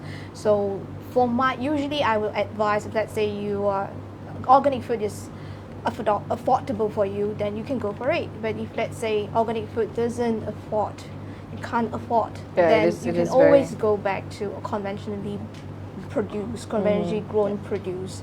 So the chemicals in that is we can just wash it properly before you. So essentially, part of the antioxidants are the pesticides and the stuff that they use, so that the plant grows more and grows better and isn't attacked by insects. Okay. So basically, when you're looking for produce, you should actually look for the ones that have the holes in them, because if the insects can have them, then obviously you can have them. Right. So that's a way to look at it. But at the end of the day, That's a good tip. yeah. But at the end of the day, okay, I think organic is again sort of a marketing ploy. Okay, you can't get away from the chemicals in the ground or in the water. It's already there. You can't get rid of it. My advice would be to actually wash your vegetables and wash your make sure that you clean your produce before you actually have it, and that would be good enough. I think at the end of the day, with cancer, you're already spending so much money on your treatments. If you go into organic foods, you're going to cause yourself financial cancer as well. No, I mean absolutely. Organic food, you have to be from a certain bracket in order to be able to afford it on a day-to-day. But perhaps occasionally is something that you can add in your diet. But like as what's been explained here is that if you just wash your food properly, that should be good enough to remove the pesticides. To remove the pesticides. Right, Yeah. Yes. Good. Okay. Thank you very much for that question, and then we'll move on to our next question.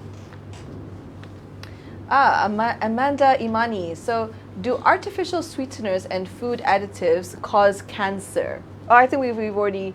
No, we haven't. That's on the pesticide. But regarding sweeteners and food additives. Right. So, sweeteners, as far as scientific evidence goes, there's only one sweetener that has been linked with cancer, and that's a chemical called saccharin. And that used to be available in the old days. Okay, that was the sweetener that they used for almost everything. And that has a link with bladder cancer, not with breast, but with bladder cancer. But most of the other sweeteners that we have now, like aspartame or some of the other things that we use, don't really have any link with cancer. At least there's no scientific evidence of that. Okay, so it should be fine to continue with that. Some food additives, because they're all chemicals, and sometimes it's a bit difficult to tell because not enough research has been done on it. We know that sometimes besides saccharin, there are other chemicals like maybe even xylitol that might be causing some problems with cancers, but again, no scientific evidence. Right. Okay. So I guess just to answer that question, then at this point there is no scientific evidence that it does cause cancer, except for saccharin. Except for saccharin, which is now illegal. It's now basically banned. It's basically which is banned. Yeah. Okay. Thank you, Amanda. We'll go on to the next question. Miss Aisha Adam. Now, is fast food completely out of the question for cancer patients? No lah. Once in a while can have lah. Is fast food completely out of the question? I mean, I guess for some who are able to, not take fast food, I think you come to a point where I think the point is that during your treatments, if you can avoid it. Now, because during chemotherapy as well, your intestine becomes very fragile, and if you take things where you don't know what's gone into it to cook it, then sometimes it can give you very bad bouts of loose motions or diarrhea, and then you end up with more problems. So it's always safest, to stick to home cooked food during your treatments. But once you've finished your treatments, I mean, life goes back to normal. So yes, you can have your fast foods once in a while. I mean, even we do it. So it's not a big deal. Everything in moderation, I think, and I think that should be the main hashtag. Everything in moderation. So we got a couple of hashtags: eat well, eat everything in moderation. There's the other one, which is health and wealth. Yes. No, that's a really, really good point, because I guess also if you are, you're going to quit something that you loved. Fast food is something that everybody loves. It's undeniably delicious and fast. It applies to our daily lifestyle. So therefore, I think in another way, if you do wish to quit or stop fast food, at least moderately, so it doesn't, mentally you are ready, you're prepared, and it's more sustainable. Maybe save it as a treat for when you finish your treatments. Correct. Oh, that's a good one. Treat, correct. That's a good one. So save it as a treat. Okay, I think we've got 4 more questions, I think. Yeah. All right, let's go for the next one. Tifazati. So is it Overeating, overeat? I think. Is it overeating? Is overeating fast food or frozen food cause cancer? Can overeating fast food or frozen food cause cancer? I think this is the question. Yeah, not So it's the same- really. I think as we said, the only way that could cause cancer is if you were overweight and obese. Okay.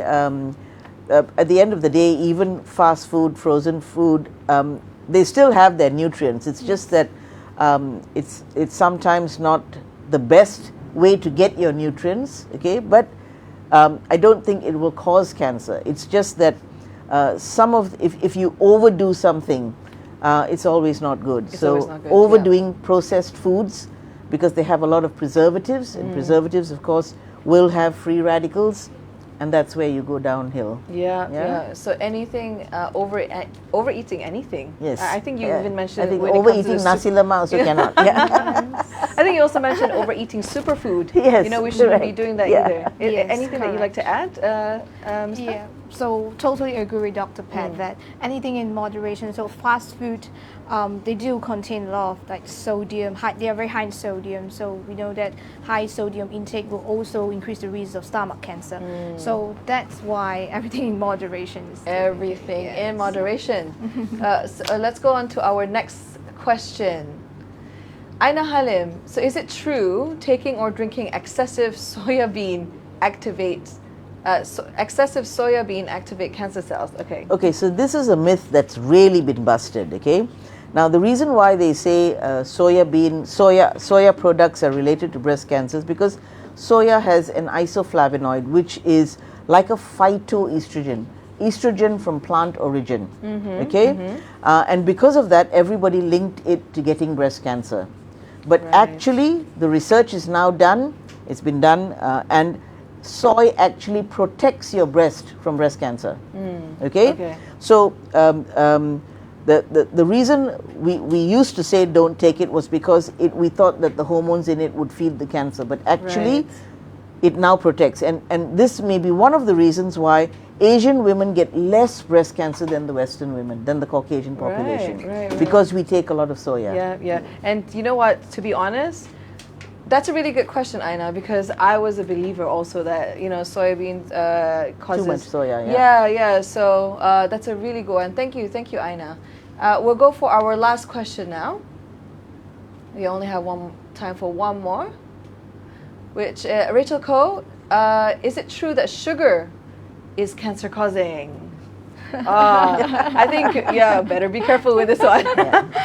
Yeah, it's no. No, There's the no answer is direct absolutely effect. no. Yeah, Exactly, yeah. no direct Really? effect. Yeah. Wow. It's back to the. I think it's back to the overweight and Obesity. yes, Obesity and overweight. Yeah. Okay. So I think that this myth came around because we have this new scanner called a PET scan, where we give radioactive glucose, and because this glucose is usually taken up very fast by the cells that are dividing fast. So of course your brain takes up a lot of sugar, and if you had a cancer that was growing fast, it would take up this radioactive glucose. And because of that, the myth started that, well, sugar feeds the cancer, which is not true. Like, sugar feeds all our cells, and if you cut out sugar completely, you'd probably peng san. So you do need your sugar, but everything in moderation again. Perhaps also natural sugar and not always the processed processed sugar. one. Yes, So natural that would be sugar is better. like honey, Correct. fruits, and stuff. Cane sugar, stuff like that. Yeah, which is so- available. Yeah. And quite affordable actually. Exactly. Here. Yeah. Is there anything else that you'd like to add? Yeah, so totally agree with Dr. Pat that we can't actually choose which cell to feed and which cell not to feed.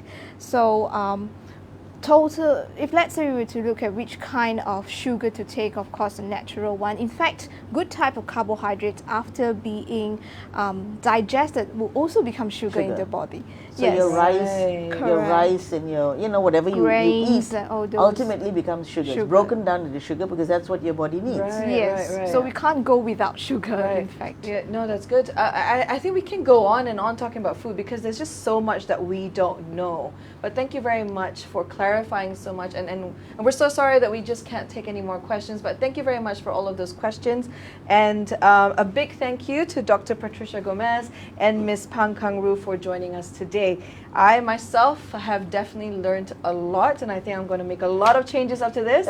I'm not going to quit all my sugar and my fast food, but I will. Nasi lemak. And my nasi lemak, but everything in moderation. And you know, like the quarter chart thing, Yes. actually is very. Suku sparrow. Yes, and it's a very good guidance also, and I believe also for all the breast cancer survivors right now, you know, do take note. Take time, take patience, you know, don't I guess overdo it, you know, maintain that pace and that balance, and keep happy, yeah.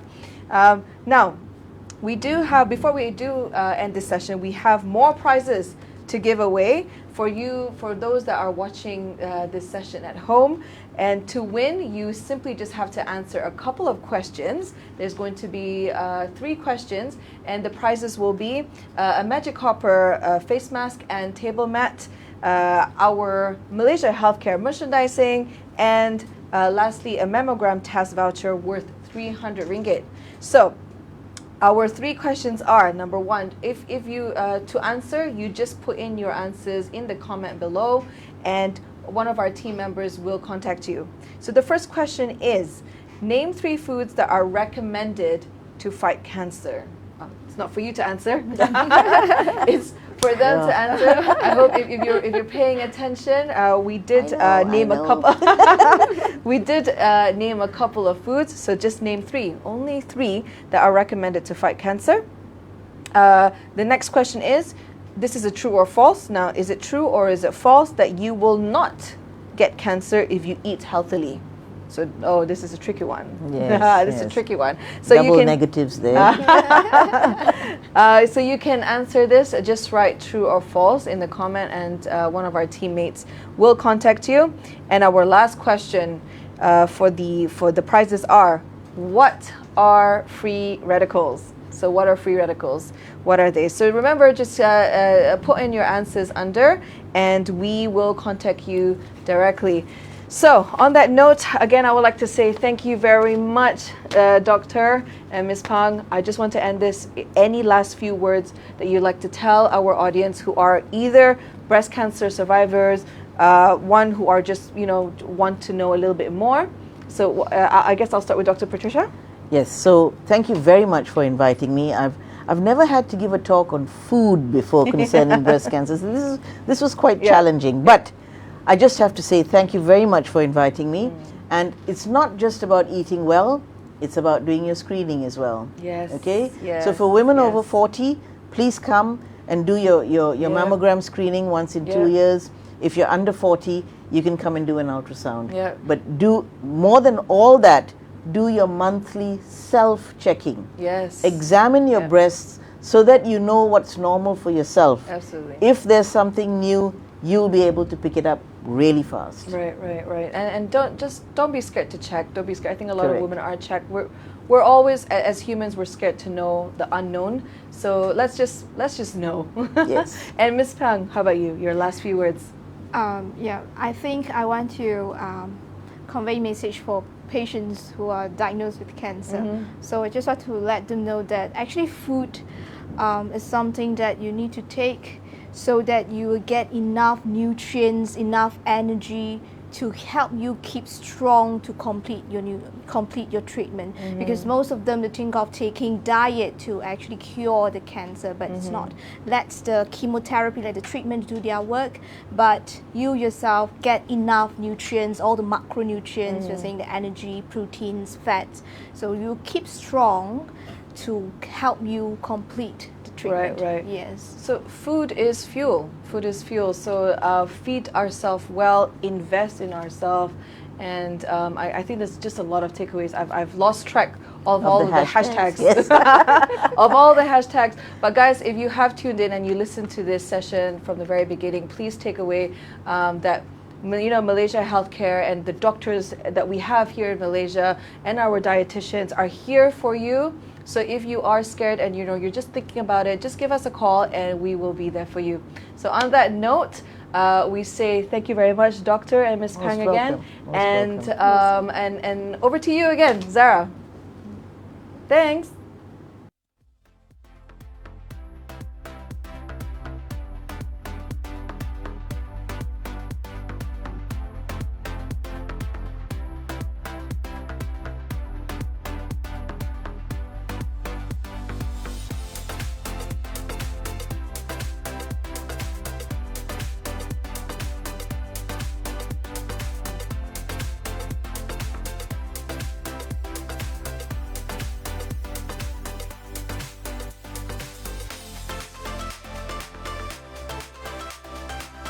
Thank you, Dr. Patricia and Miss Pang and Nina.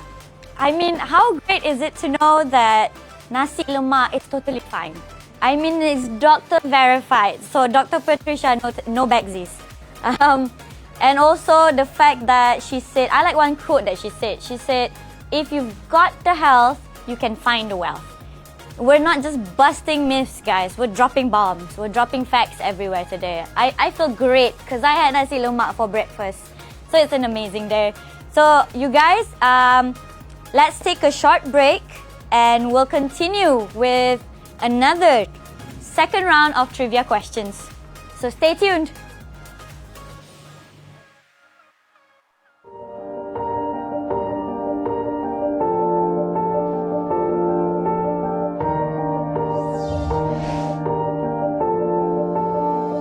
我们从未想过，我们能实现我们的梦想。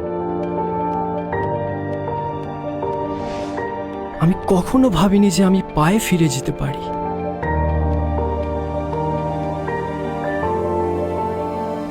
Especially after what happened.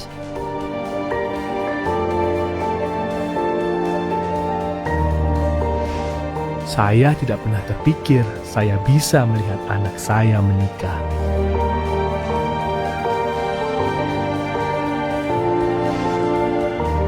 Awak lah sanggup, cuma betul mak di luar tambu thaya mesura, cuma mencengkeh bulu. Awak ha belang cito tahun lesura, cuma wo dia sih. Yang bisa saya pikirkan hanyalah keluarga saya dan bagaimana saya mengecewakan mereka. আমি কখনো ভাবিনি যে আমার ভবিষ্যতের পরিকল্পনা থাকতে পারে। 经过了很多次尝试，我们害怕再也看不见希望。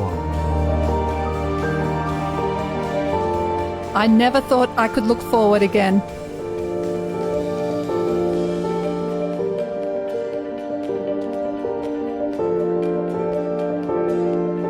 Cuma aman dia piop mesuin, dia belang kongja Malay subi, cuma ayam jauh ni mire.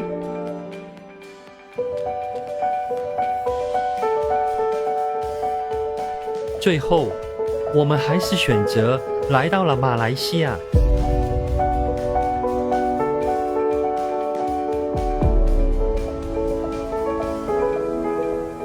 Keluarga dan teman saya bersikeras.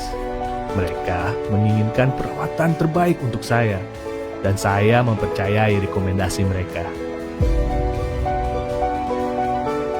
在沟通方面，并不像我想的那样困难。 တိုင်းတစ်ပါးမှာရှိနေပေမဲ့လည်းကျမအိမ်လိုပဲကျမခံစားရပါလေ Semuanya telah diselesaikan untuk kami sejak kami mendarat di bandara. এখানে বিশেষজ্ঞ সত্যিই সহায়ক ছিল। তারা আমার যাত্রা সহজ করার জন্য যথাসাধ্য চেষ্টা করেছিল। I was a world away, but somehow the doctors were reassuring. The level of technology available at the hospitals was marvellous. It gave me the confidence to undergo my procedure.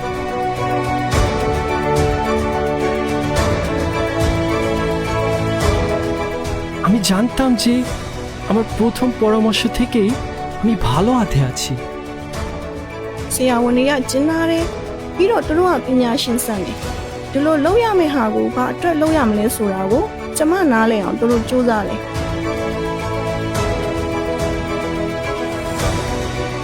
Setelah prosedur, dokter saya masih berhubung dengan saya. Bahkan, kami menjadi teman. Dan dia datang ke pesta ulang tahun saya yang ke-75. 由于工作原因，我不得不经常探望，但我付得起我太太在这里治疗的费用，这一切都是值得的。 ဖက်ဆိုင်ပြီးတော့ကျမတလတိတိခန္ဓာကိုယ်ပြန်ကြမှာလာအောင်နေခဲ့ပါတယ်။မိသားစုနဲ့အတူမလေးရှားရဲ့အဖွဲရာတွေကိုမြင်ပြီးတော့ကျမမြင်သက်ခဲ့ရပါတယ်။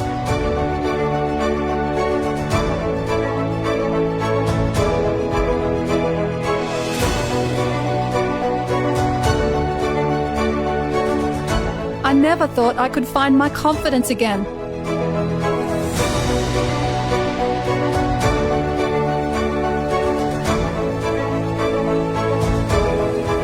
আমি কখনো ভাবিনি যে আমি আমার নিজের অলৌকিক জিনিসটি পেতে পারি।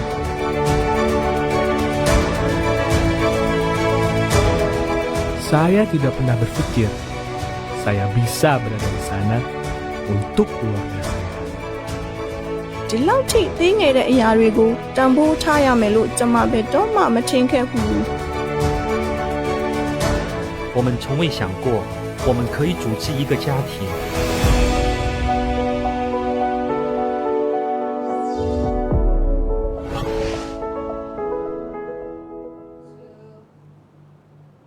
And we're back. So guess what? Before we move on, it's time for another fun giveaway, our second round.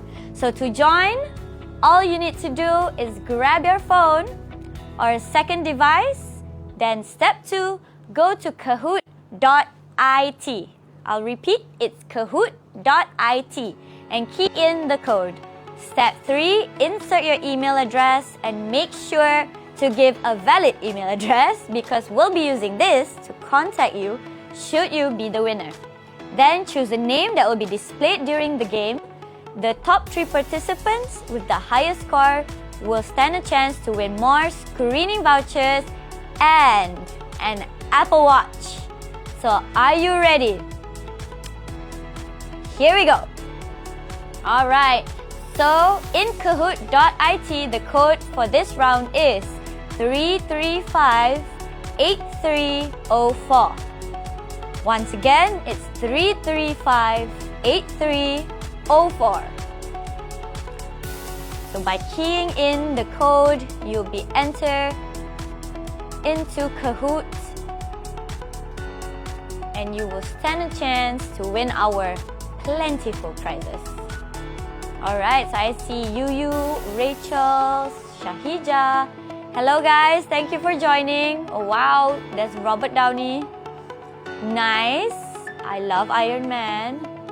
Okay, so there's Zero, there's Maria. Yes. Hello guys, thank you for joining. Alright. So once again, the code for Kahoot is 335-8304.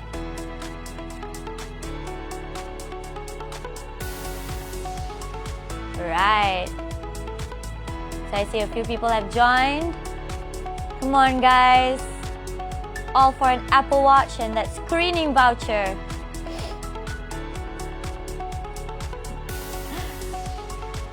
Alright.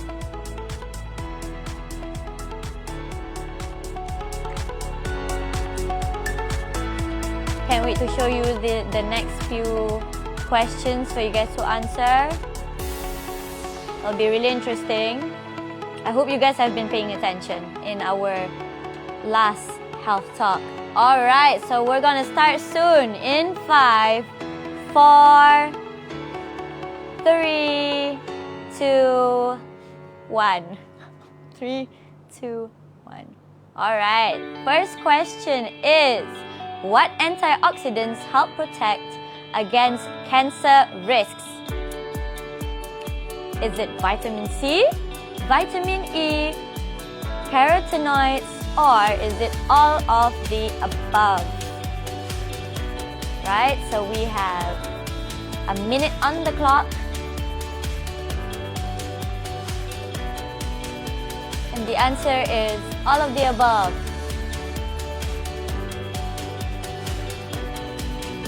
Alright, so Shahija is leading.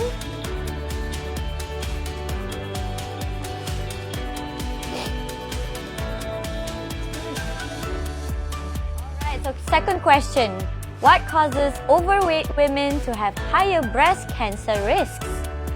Is it heart disease, decrease in insulin level, changing of estrogen levels, or type 2 diabetes? Right, so we have 1 minute on the clock.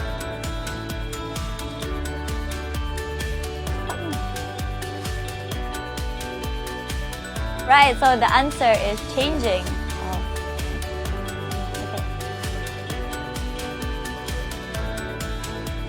Alright, the third question is, which of these drinks might put you at a higher risk, higher cancer risk? So is it alcohol, coffee, green tea, or orange juice? Now, this is interesting. And the answer is alcohol. Alright, so I see Shahija is still in the leading, as well as Noor and Nora. Good job, you guys. Alright. Fourth question. What types of food are the best for antioxidants? Alright, let's go. So is it fast foods? Is it milk chocolates? Is it fruits and vegetables? Or is it red meats?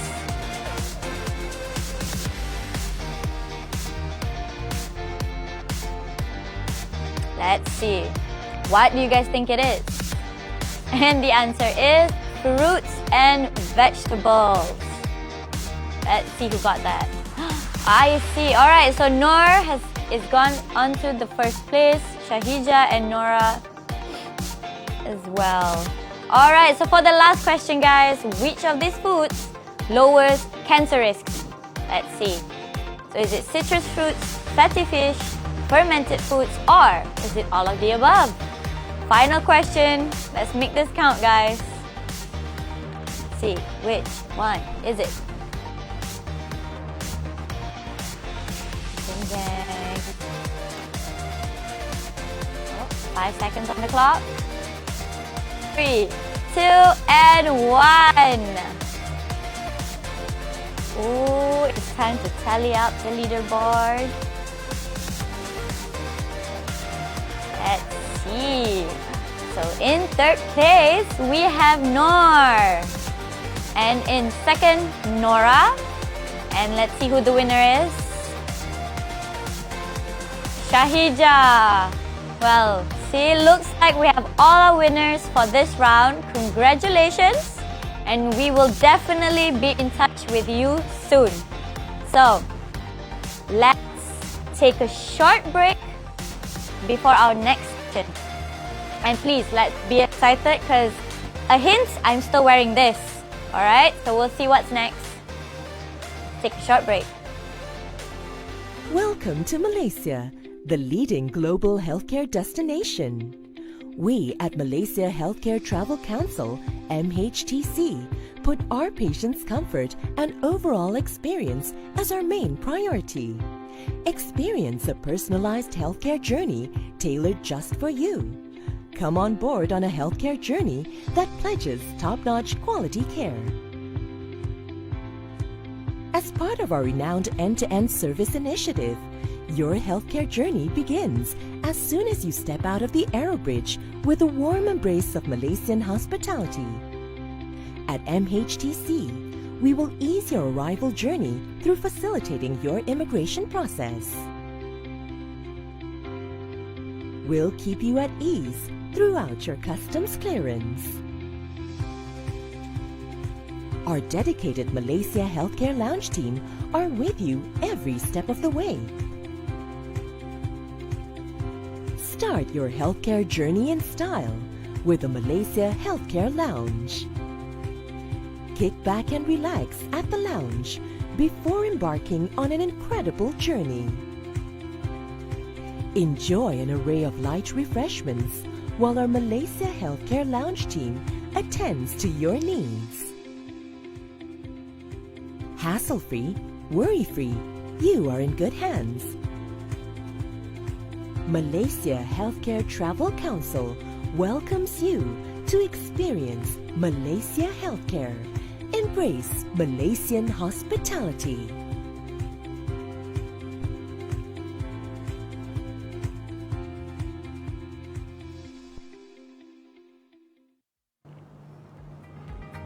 Alright, so now that we're back, let's move on to the next session of the day. So we are joined by a woman of many talents, from singing to acting and modeling, but today she's here as a yoga instructor to share her knowledge on physical and mental wellness. So please welcome Atilia Harun.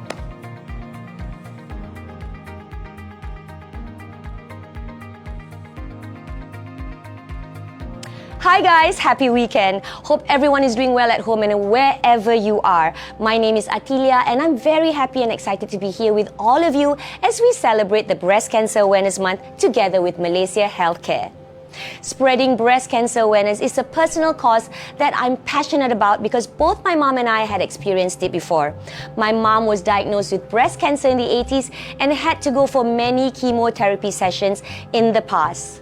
I, myself, had experienced breast cancer scare twice, which resulted in me to undergo a few surgeries to remove lumps in my breast. Breast cancer is sometimes found after symptoms appear, but many women with breast cancer have no symptoms. This is why regular breast cancer screening is so important for us, so we can detect it at earlier stages. Although there is no sure way to prevent breast cancer, but there are things that we women can do that might lower our risks. This can be especially helpful for women with certain risk factors for breast cancer, such as having a strong family history or certain gene changes. How do we lower our risk? Well, there are a few things that we can do, like start living healthy by eating healthier food and avoid any processed foods at all costs, and try to make sure that our body gets regular exercise on a weekly basis. Exercise doesn't mean that you have to go to the gym and lift weights only. There are many types of workouts that you can do depending on your preference. So today, I'm going to be teaching you some basic yoga lattes flow that will make you sweat, but it will also help you strengthen your legs, your back, your shoulders, and overall body, including your lungs. All you need is just a mat, a small towel, a water bottle, and a smile. Are you ready? Let's go. Okay, we're going to start by sitting in our most comfortable seated pose. I normally go into a lotus where we lift the right leg up and place it on the thigh as high as we can, and make sure the right knee is not jutting up like this, so everything is nice and comfy. You can place your palms on your knees and start to close your eyes. Start to breathe only through your nose. So inhale through the nose and exhale through the nose. Bring all your awareness and all your attention towards your breath. And start to be one with your breath. Now every inhale that you take, you want to expand your lungs and bloat your belly out. Every exhale you take, just release and drop the belly towards the spine. Make sure you're relaxing your facial muscles, especially your eyes. Relax your jaw.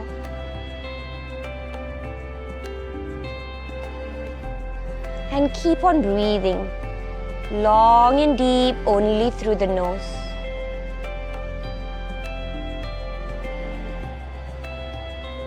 Now let's just stay here on our own.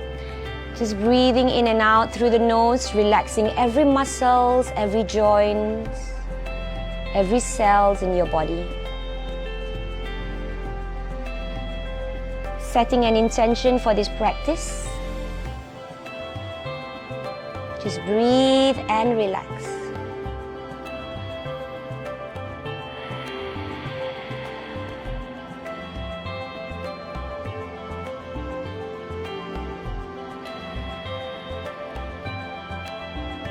Let's take 2 more breaths here. Inhale and exhale.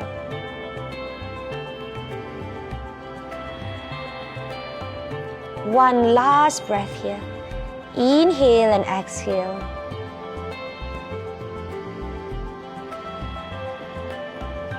Slowly now drop your chin towards your chest. When you're ready, just blink your eyes open. Lifting your head up to center. Feeling very relaxed and feeling that your heart rate and your breath is really regulated.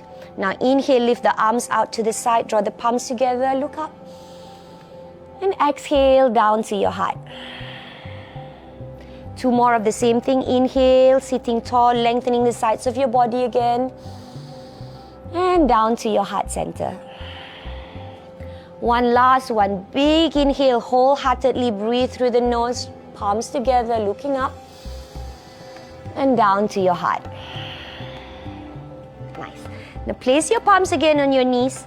You're going to roll your shoulders back, dropping your elbows towards your body and looking up to the ceiling.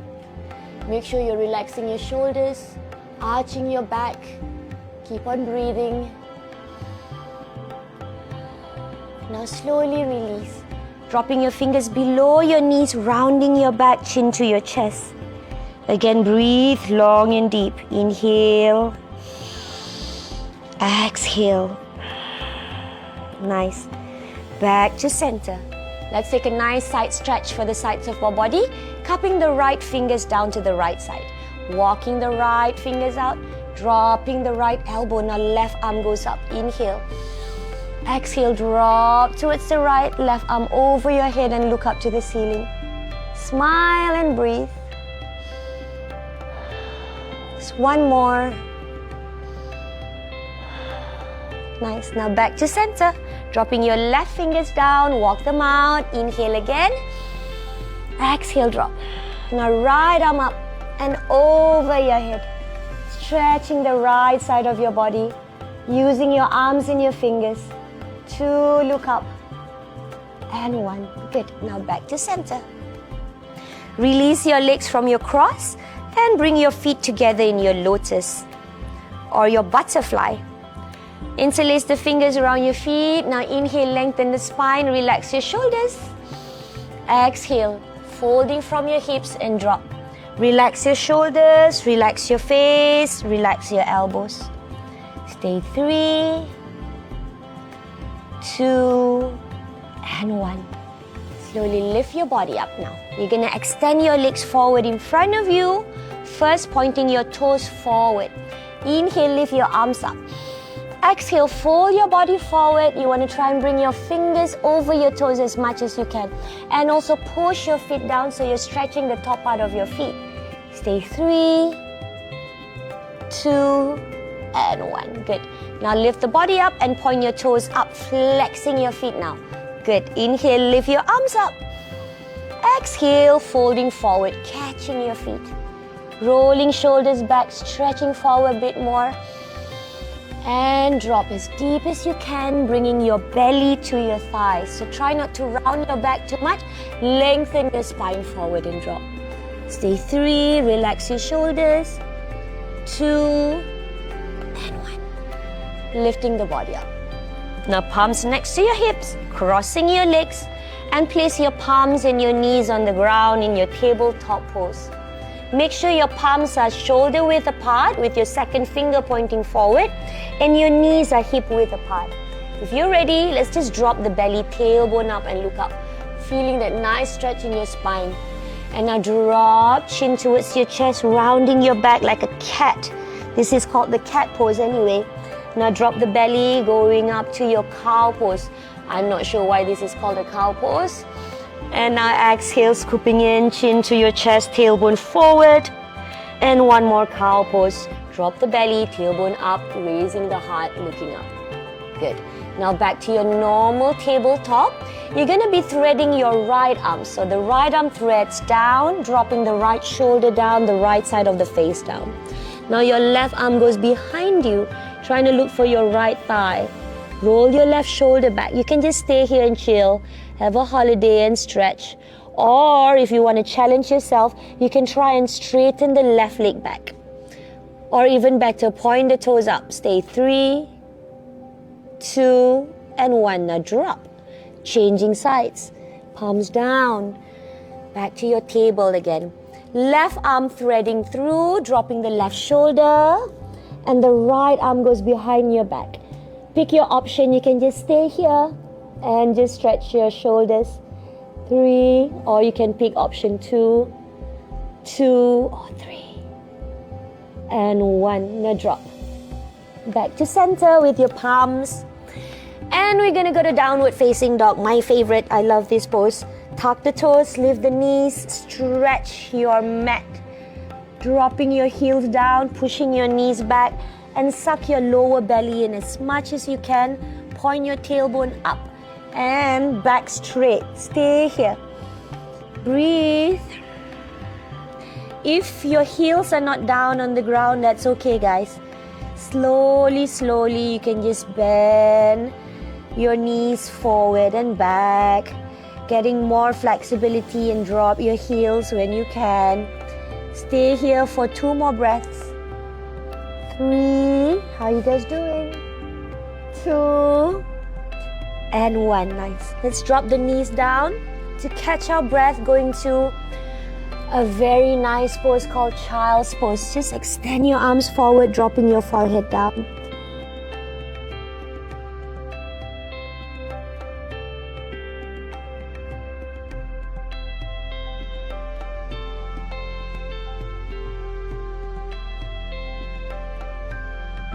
Let's go back to your tabletop, a very quick stop. And tuck toes. Let's go to that downward facing dog again. Stretching your mat. Pushing your palms away from your feet. So you're just pushing in separate directions here. Stay 3, 2, and 1. Walk as many steps as you like, bringing your feet to the center of your palms. You will feel like your blood is coming down to your head. That means blood circulation is happening. Don't forget to breathe. Now inhale, lift all the way up, palms together above your head. And exhale down to your heart center. Nice. Now release your arms by the side of your body. What we just did just now was breathing and stretching. Now we're going to continue to warm the body up. Make sure you're standing with your feet together, toes are together, heels are slightly apart. Arms by the side of your body, shoulders relaxed, looking down to your nose, the tip of your nose. This is a mountain pose. So feel strong, rooted, just like a mountain. Inhale, lift your arms up and look up. Now exhale, fold your body forward, come down and hinge from your hips. You want to try and stick your palms next to your feet. Bend your knees if it's too hard to put the palms there with your legs straight. And now walk back. Sorry. Walk back, right foot to the back, all the way back. Drop your right knee down and sink your hips forward. Lift your arms up and stay here. 3, 2, and 1. Palms down, and we're going to go to a plank pose. Bring the front foot to the back. Breathe. 1, 2,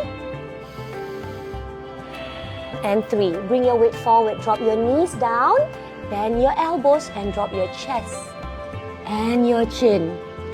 Point your toes back and lift your heart off the ground to a cobra. Nice. Tuck your toes and go back to your downward dog. Breathe.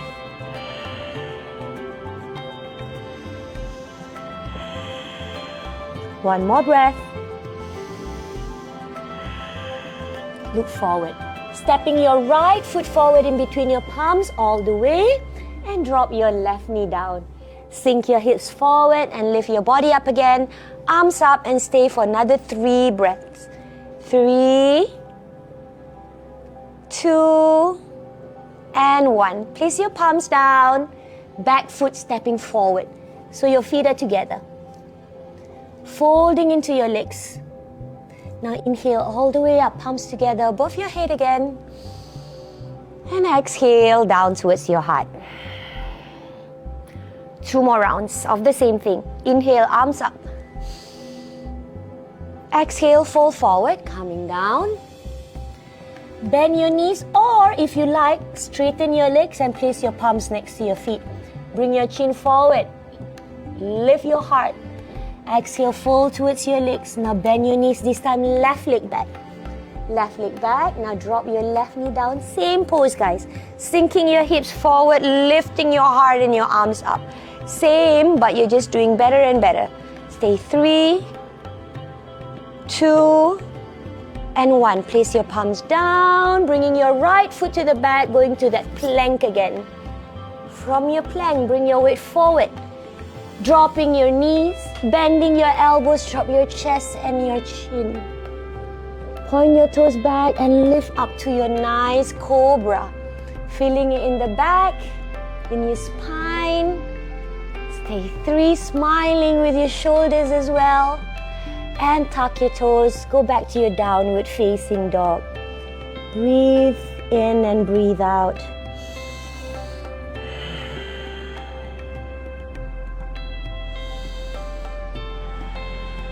One more breath.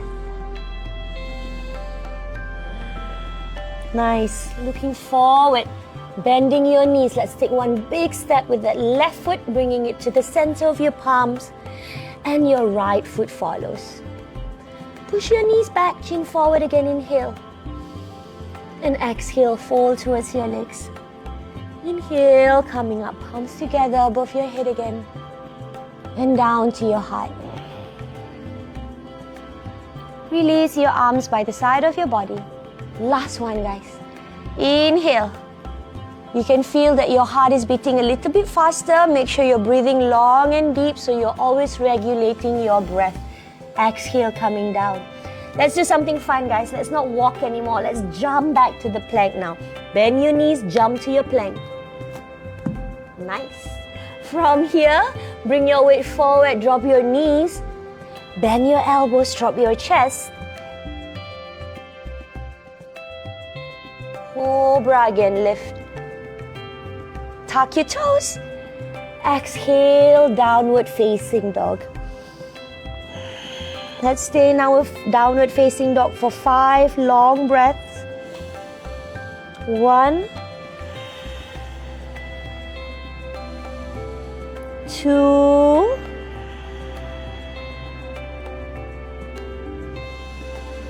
3, 4. One last breath. And 5. Nice. Let's raise that right leg up to a nice 3-legged dog. If you can't lift that right leg up as high as me, that's fine. Just make sure you're squaring your hips and pushing your heel up. So don't open your hip up like this. You want to square it, point the toes down and heel pushing up. Stay 3, 2, and 1. Now drop that right foot. Doing the same thing with the left leg, lifting the left leg up, pushing through your heel. Remember, don't open your hips. Pointing toes down, squaring your hips. Stay 3, 2, and 1. Drop the foot down. Nice. From here, let's jump forward to the palms again. Where we started, back to our mountain. Bend the knees. Using some momentum, now let's jump to the center of the palms.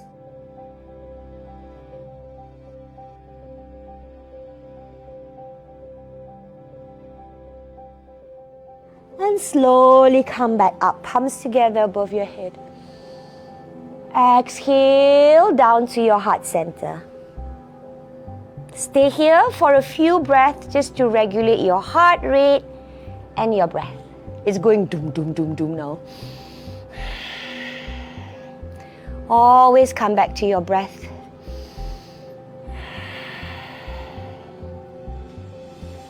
Okay, now bring your hands to your hips. Take a nice step to the back, not too far back, about 2 foot apart from the front foot. And square, frame your shoulders and your hips forward. Lift both your arms up with both legs straight, pushing the knees back. Extend your arms forward. Extend your arms forward and drop all the way down. Try and just cup the floor with your fingers. If this is too hard for you, you can just catch your legs, pushing your hips forward, your heart forward, flattening your back. And then just maybe bend the elbows. If you can reach the floor, nice. Take a nicer grip with your palms or your fingers, chin forward, and maybe bend your elbows to the back. Drop. Stay. 3, 2,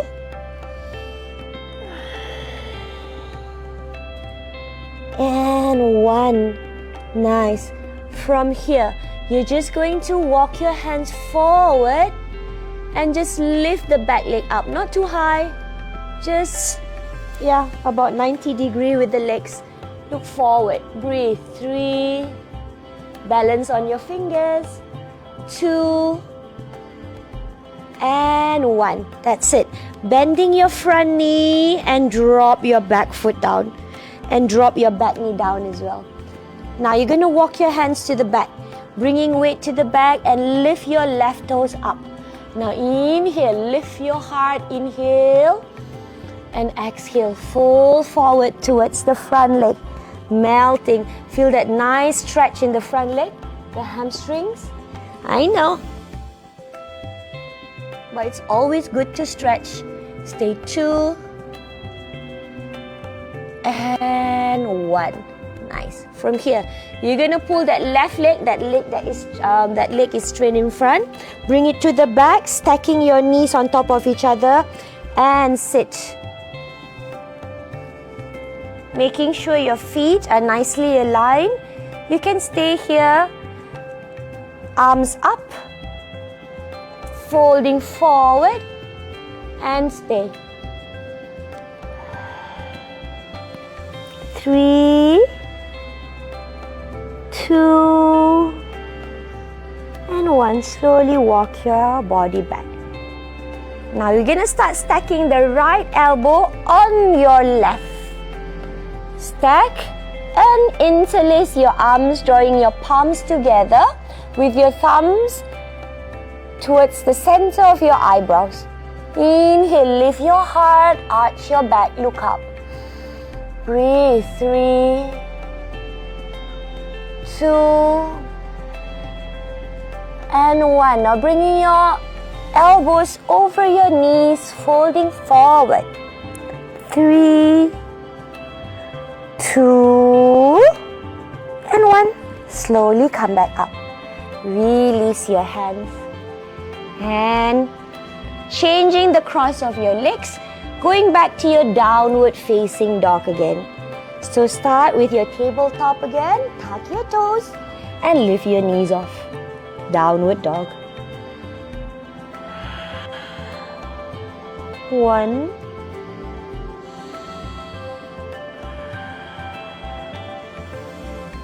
2,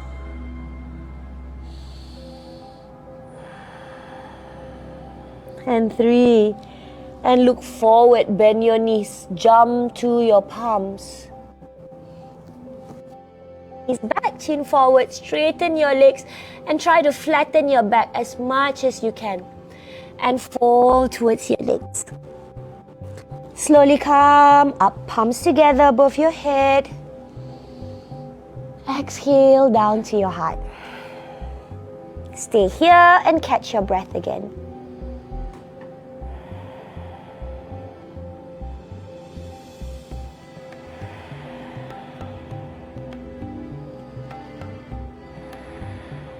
Let's continue. Bring your hands to the hips. And this time we're going to step the left foot to the back. Repeating same poses, guys, but different leg.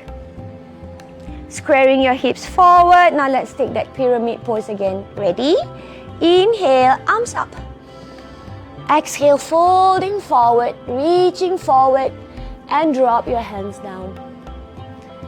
Chin forward again, ready to melt, and drop. Bend your elbows and stay. Make sure you want to bring your belly to the thighs. Not so much of the head coming down, because if you do that, you're going to round your back. But if you bring your belly to the thighs, you will flatten more of your back. Stay 3, 2, and 1. Now bend your front knee, walk your hands forward, cupping the fingertips down and lift the back leg up. Straighten the arm, stay. 3, 2, and 1. Now drop the back foot, bending the front knee to 90 degrees, drop the back knee as well, and straighten the front leg. Point your right toes up, inhale again. Exhale, come down.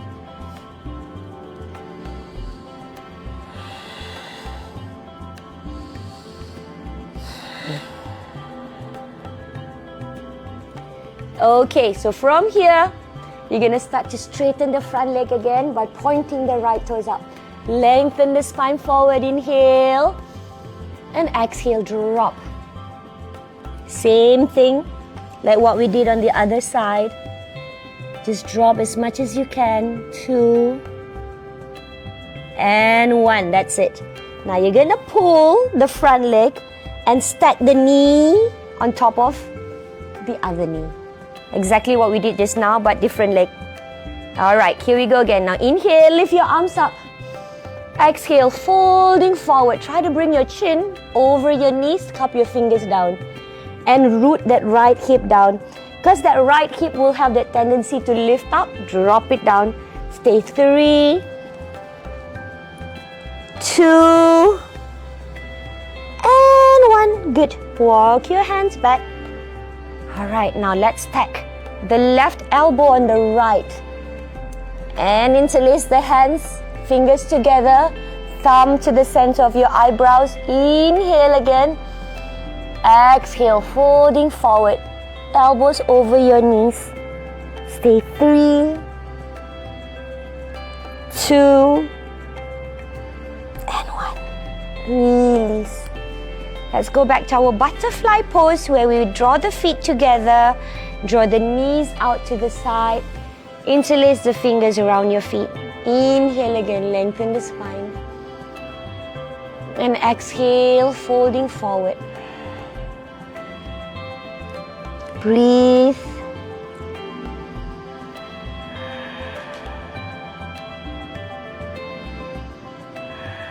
Just one more breath. And slowly come up. Straighten both legs forward in front of you and point your toes up again. Inhale, lift your arms up. And exhale, folding forward, trying to catch your feet again. Inhale, chin forward. Exhale and up.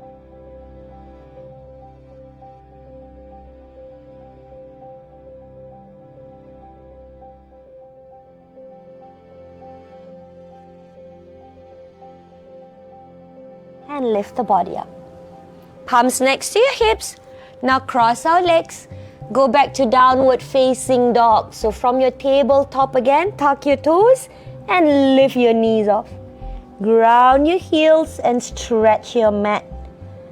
Stay. 3, 2, and 1. Now let's step that right foot forward all the way in between our palms. Drop and pivot the back foot down and lift the body up. Frame your shoulders and your hips forward. Lift your arms up. So this is warrior 1. Stay here. 3, 2, and 1. Now open straight to your warrior 2, extending your right hand forward, your left hand to the back. Looking at your right fingers, drop your shoulders away from your ears and lengthen your arms. 3, 2, and 1. Now straighten that right leg. Upper body moving forward just to reach and drop your right hand down, catch your right ankle. Left arm up. Stay. 3, 2, and 1. Now back to center. Drop your palms, bringing your right leg to the back and drop your knees. Chest,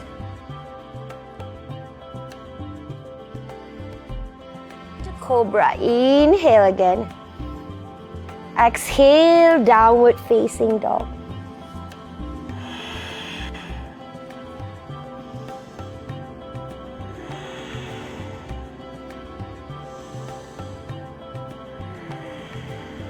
One more breath. Step your left foot forward and drop your back heel. Repeating our poses again to Warrior 1. Lift the arms up. Make sure you're squaring your hips, your shoulders. Front knee is in 90 degree. And lift your arms. 3, 2, and 1. Open your arms to your Warrior 2. Stay here again. Smile. 3, 2, and 1. Now straighten your front leg again.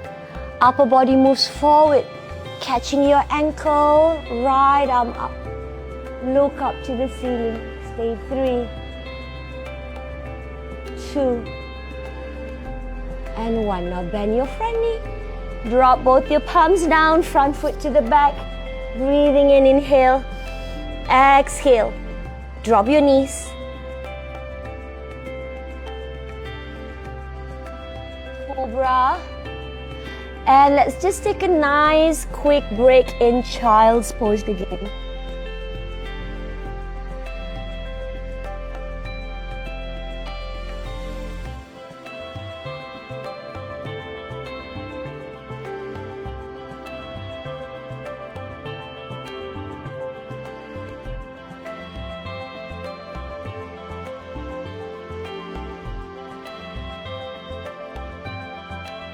Slowly now, sit on your heels and slide your palms up your thighs.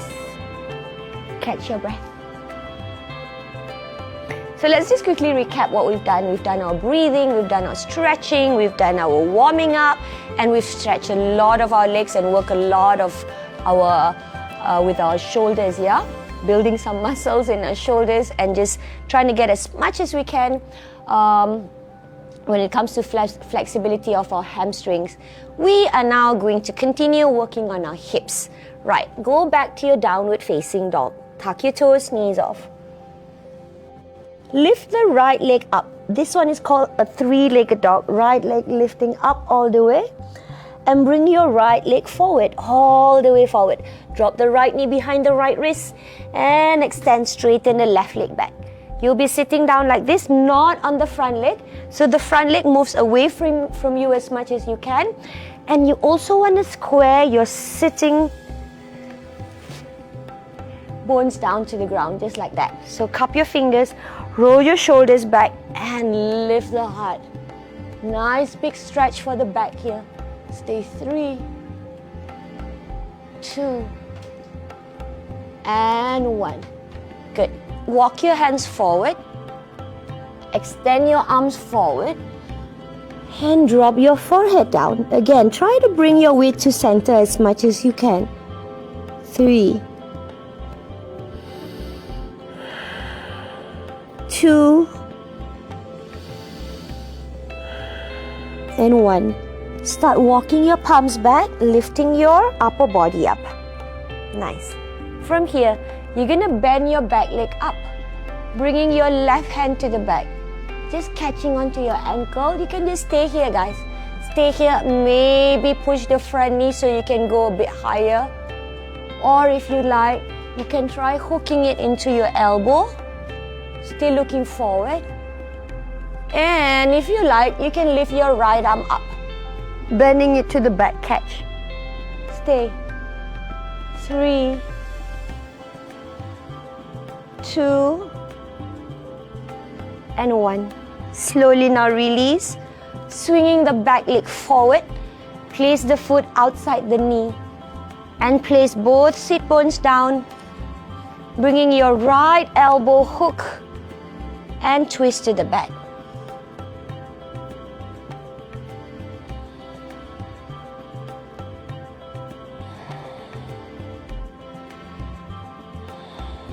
One more breath. and then back to center. Let's change legs. Bringing your right leg to the back now, folding your left leg in. Make sure the back leg is nice and straight.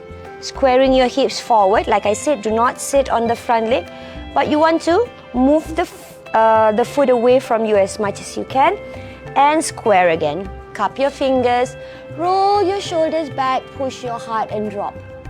Stay. 3, 2, and 1. Now walk your hands forward. Extend your arms forward and drop your forehead down.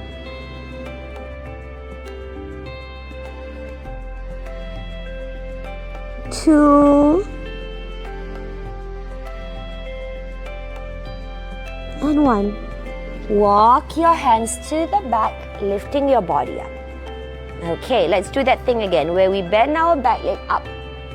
Find your option. Just catch maybe with the right hand, looking forward. Maybe left hand goes higher or on top of your front knee, looking straight. Or if you like, you can hook it into your elbow here, looking straight again. Or go all the way. Front hand goes to the back, looking for your fingers and look forward. Stay 3, 2, and 1. Slowly release. Swinging the back foot forward now, hooking the foot outside the knee. Sit bones down, now left elbow hook and twist to the back.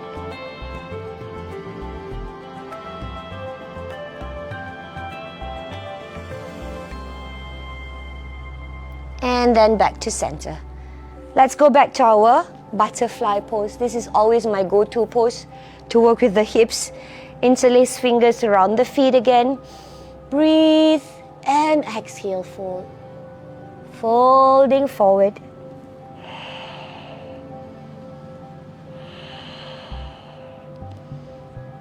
Slowly come back up. Now let's cross our legs, cross the ankles, walk or jump back to a plank. Bring your weight forward. Drop your knees down. Bend your elbows, drop your chest. To your cobra. Exhale back to your downward facing dog. Don't forget to breathe. Long and deep breaths through the nose.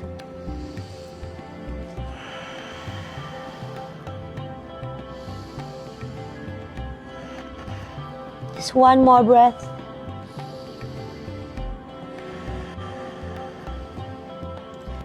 Look forward, bend your knees and jump to your palms.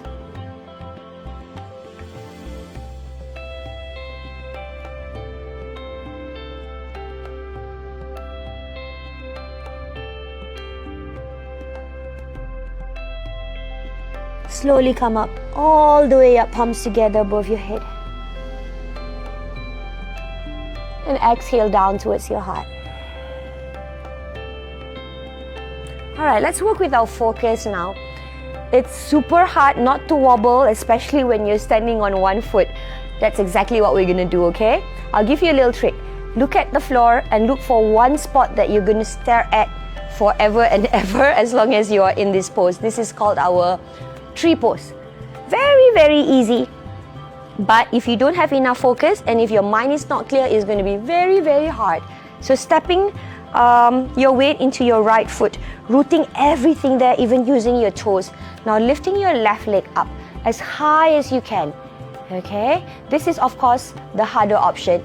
If you want to take the easier option, you can drop the knee, the foot just below the knee here. Okay, if you're ready, palms together in front of your heart and stay for 5, 4, 3, 2, and 1. Nice. Now bringing your right hand to the right hip. Look, I'm still looking at that same spot. And bringing the leg to the back, that left leg to the back, catching the ankle. And extend the right hand forward and pull the left leg to the back. Still looking at that same spot. Stay 5, 4, 3, 2, and 1. Slowly come back. Okay, I'm gonna get all the guys behind the camera to do it as well. So come up and do your tree pose, guys. They just play with their phones. Come and do your yoga. Standing on your left foot now, your right leg goes up.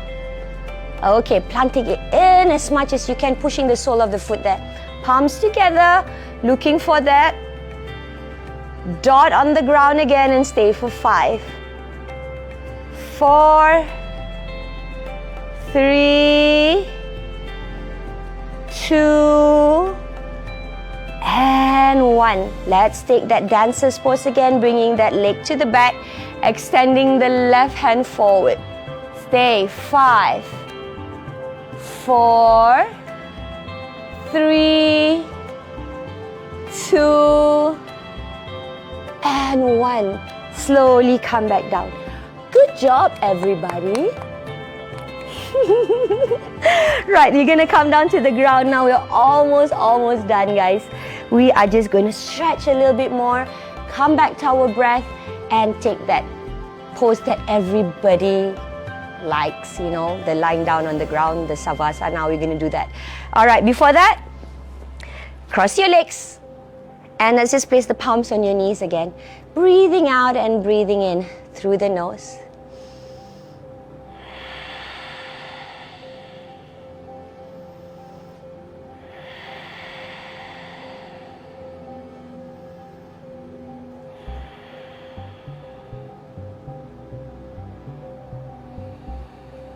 Slowly now inhale, lift arms up, palms together. Exhale down to the heart. Extend your legs forward. You are going to see a difference from the first forward fold that we did together with this one, because of the downward facing dog, because of the warrior poses and all the stretching that we've done. Let's try it out. Inhale, arms up. Exhale, folding forward. There you go. Chin forward, shoulders back, flattening your back. Inhale and exhale, dropping down.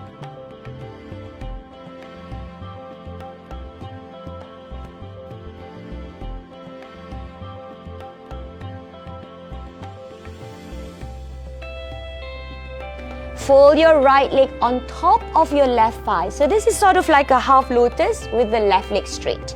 Ready? Arms up. Exhale, fold forward and catch your foot. Chin forward, inhale. Exhale, coming down. Stay 3, 2, and 1. Come up. Nice one. Extending your right leg now and folding your left leg up. Place the foot on the thigh and lift your arms up again. Forward fold in your lotus, catching your foot, shoulders to the back, chin forward. Breathe and drop. 3, 2, and 1. Slowly come back up. Now you're going to lie down on your mat. Almost done, but not yet. Lying down on the mat with the knees pointing up and the legs are bent. You're going to extend your hands down so the middle finger touches the heels. Right, knees are pointing up. You're going to push the floor with the arms and lift the hips up. Now interlace the fingers under the spine. Push the floor with the arms and lift your hips as high as you can. If you like, you can walk your feet back, going off your heels and go a little bit higher. Squeezing your legs. Stay 3, 2, and 1. Now drop your hips down slowly. Hug your knees into your chest and roll your body side to side, just massaging your back. Start to drop your right leg down. Lift your left leg up. Pointing your left toes to your face. Now catch your left leg. Looking up. Toes pointing to your face so you can feel that nice pull in your hamstrings. Lift your head and your shoulder and pull your leg in. Stay 3, 2, and 1. Now drop. Place the foot on the right knee. Use the right hand and pull the knee down. Take your spinal twist. Open your left arm out, looking at your left shoulder. 2 and 1. Now back to center. Changing sides. Extend your left and your right leg up. Lift your head and your shoulder. Breathe and pull the leg in. Stay. 3, 2, and 1. Drop again. Now bend the leg. Place the foot on the knee and twist to the left. Open your right arm out, looking at your right shoulder. Stay 3, 2, and 1. Back to center. Hug your knees into your chest and roll your back side to side.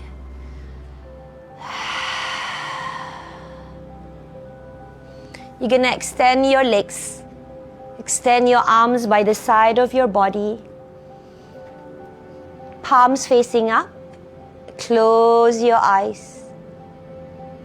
And let's just rest every part of the body. Relax your face. Relax your shoulders.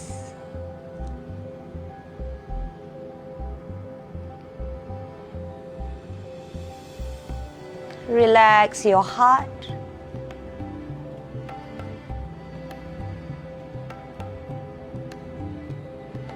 Relax your belly.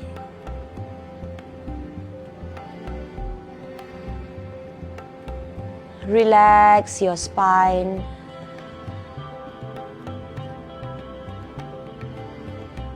Relax your legs.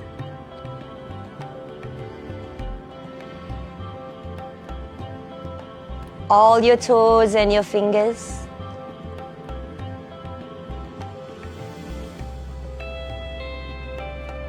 Let's just stay here on our own. Relax.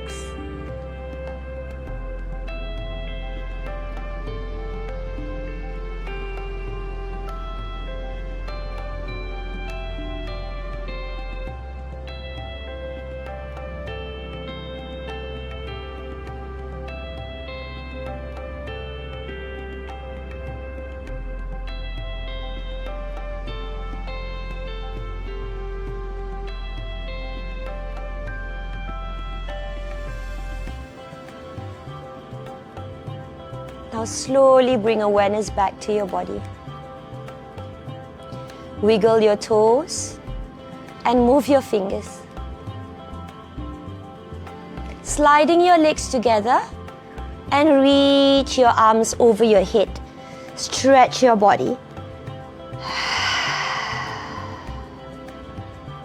Bend your knees once again into your chest. Hug your knees in and roll your body side to side.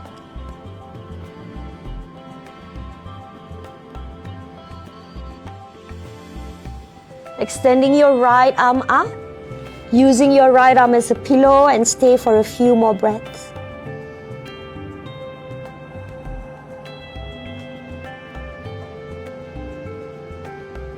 Left palm push the floor and come back up.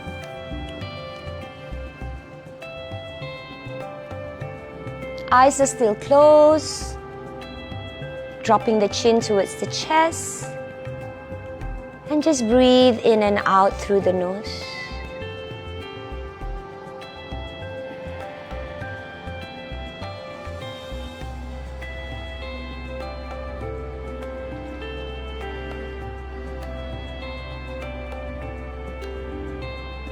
Slowly now drop your chin towards your chest. Blink your eyes and open. And now lift your arms up and looking up to your palms when they meet. Down to the heart. 2 more. Inhale, palms together. And down to the heart. Last one, guys. Big inhale, palms together above your head again.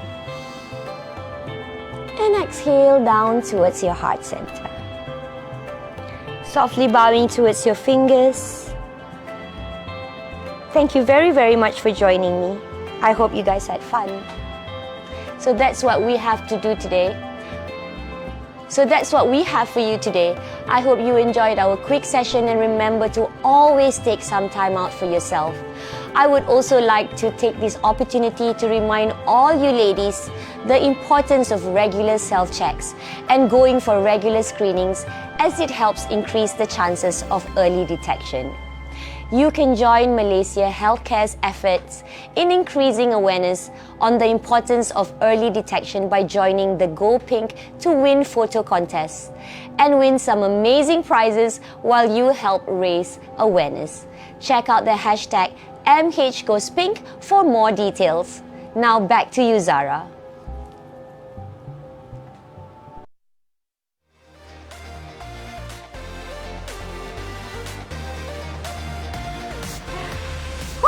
Alright, well that was certainly refreshing. Thanks Atilia for that wonderful session. Now our live stream may be coming to an end, but I feel totally energized and really ready to take on anything. How about you, Nina? Oh, definitely. I want to rewatch this again when I get home. Same.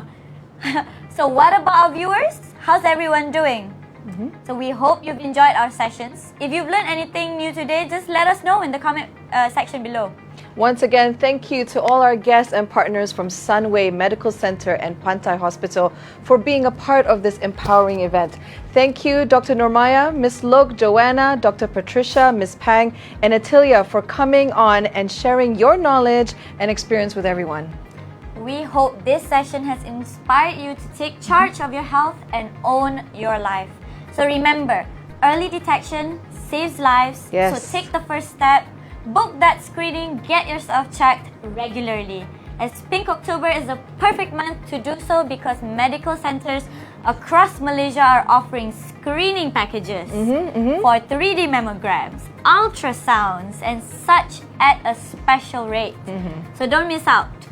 Be sure to follow Malaysia Healthcare on Facebook and Instagram, and we'll keep you updated there. So this stream will also be available on our page shortly.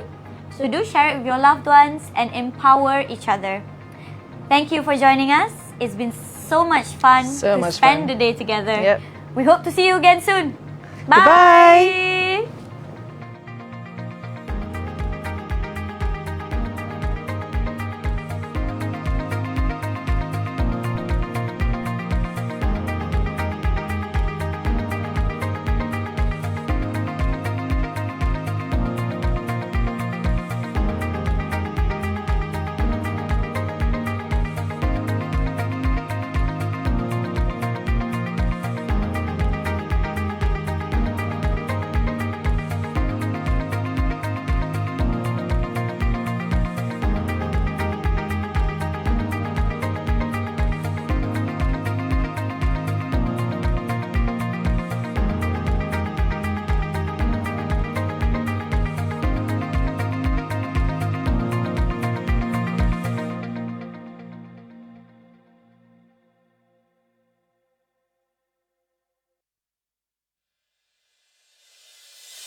Come discover the diverse splendors of Malaysia with us, Jocelyn and Anthony, and experience quality care for your peace of mind.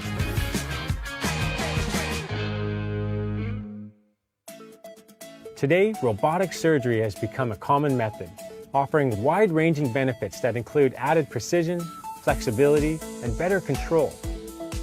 Cardiovascular diseases are on the rise for both the young and old.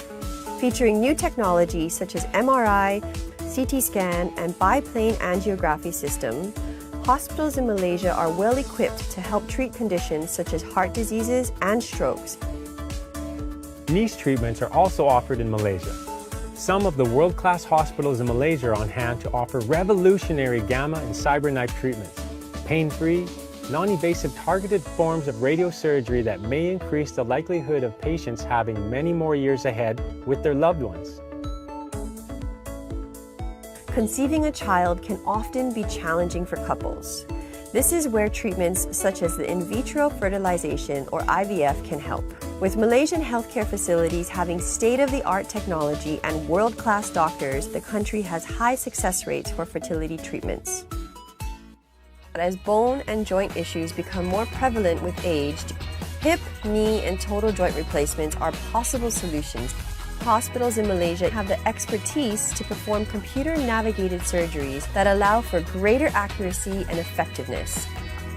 The specially designed, state-of-the-art equipment, like this NASA-inspired anti-gravity treadmill, gyrotonics, and Pilates exercise systems, are available here at selected hospitals. And they're here to treat different common problems and sporting issues.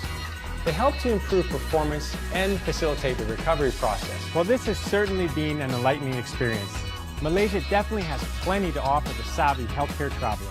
It's a great destination, convenient and accessible, offering quality care for your peace of mind.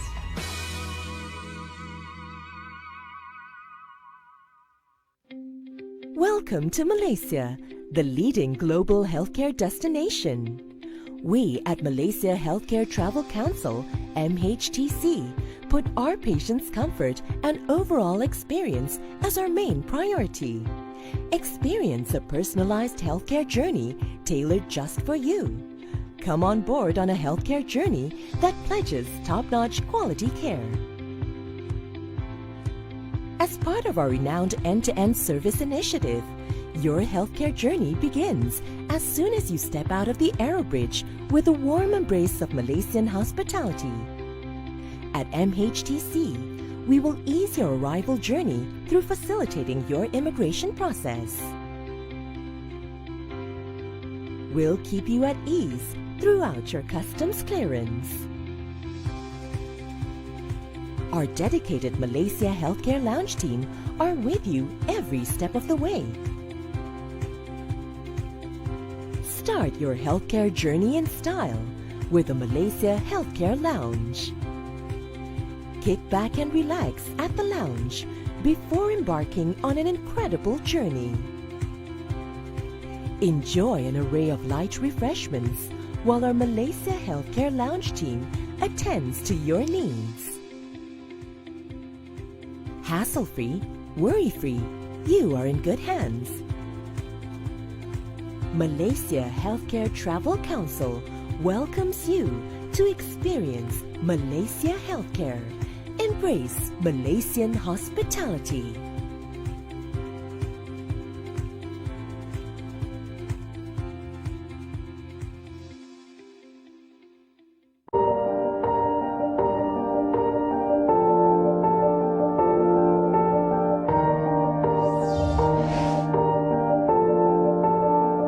我们从未想过，我们能实现我们的梦想。 আমি কখনো ভাবিনি যে আমি পায়ে ফিরে যেতে পারি।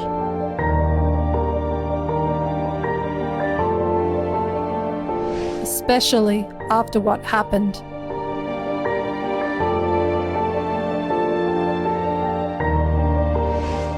Saya tidak pernah terpikir saya bisa melihat anak saya menikah. ။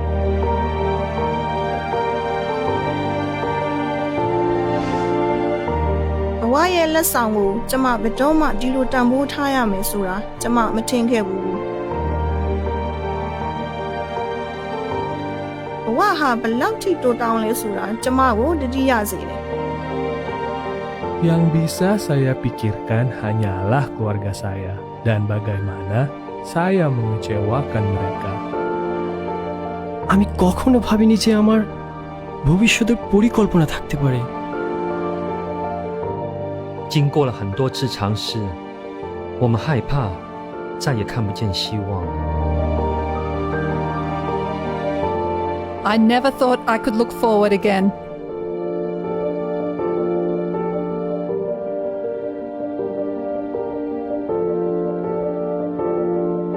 ကျမအမှန်တရားပြောပြရမယ်ဆိုရင်ဒီဟာဘလောက်ကုန်ကြမလဲဆိုပြီးကျမအယမ်းကြောက်နေမိတယ်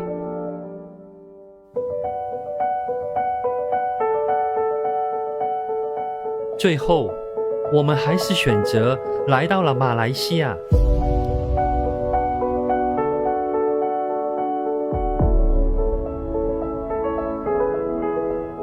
Keluarga dan teman saya bersikeras.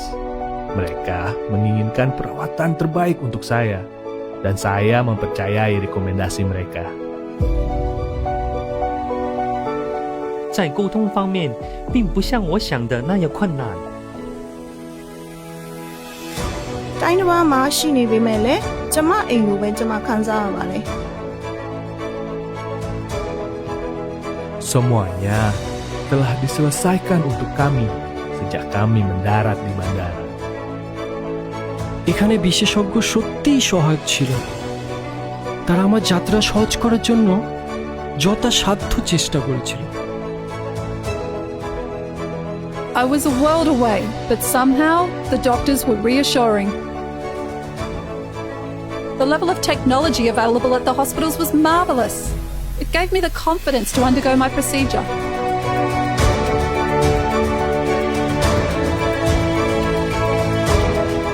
আমি জানতাম যে আমার প্রথম পরামর্শ থেকেই আমি ভালো হাতে আছি ။ဆရာဝန်တွေကကျင်းလာတယ်ပြီးတော့သူတို့ကပညာရှင်ဆန်တယ်ဒီလိုလုပ်ရမယ့်ဟာကိုဘာအတွက်လုပ်ရမလဲဆိုတာကိုကျမနားလည်အောင်သူတို့စူးစမ်းတယ်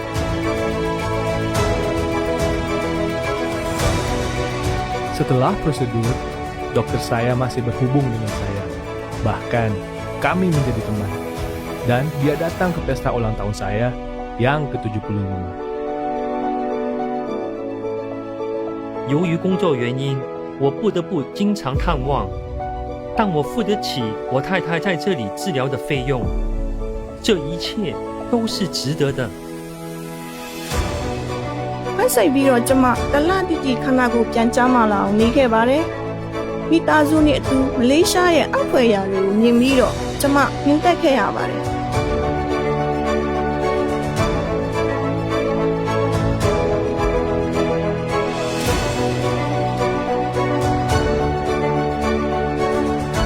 I never thought I could find my confidence again.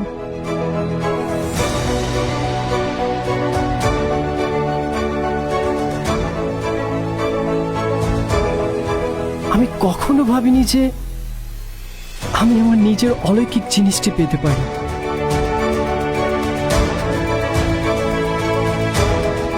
Saya tidak pernah berpikir saya bisa berada di sana untuk keluarga saya. ဒီလောက်ထိသိငယ်တဲ့အရာတွေကိုတန်ဖိုးထားရမယ်လို့ကျမဘယ်တော့မှမထင်ခဲ့ဘူး 我们从未想过，我们可以组织一个家庭。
Come discover the diverse splendors of Malaysia with us, Jocelyn and Anthony, and experience quality care for your peace of mind.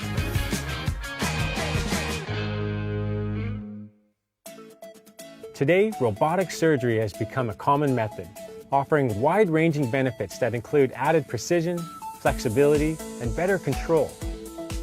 Cardiovascular diseases are on the rise for both the young and old. Featuring new technology such as MRI, CT scan, and biplane angiography system, hospitals in Malaysia are well equipped to help treat conditions such as heart diseases and strokes.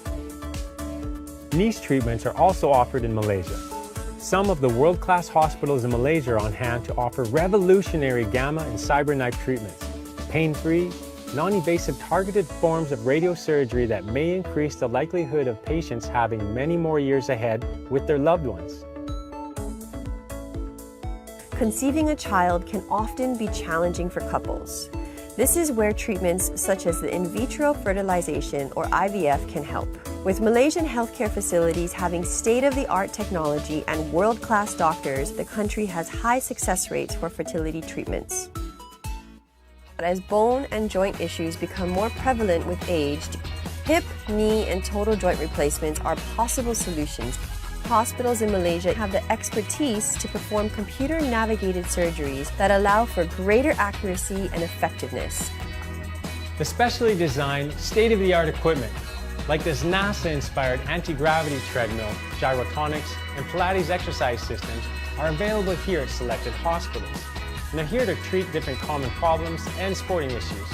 They help to improve performance and facilitate the recovery process. Well, this has certainly been an enlightening experience. Malaysia definitely has plenty to offer the savvy healthcare traveler. It's a great destination, convenient and accessible, offering quality care for your peace of mind.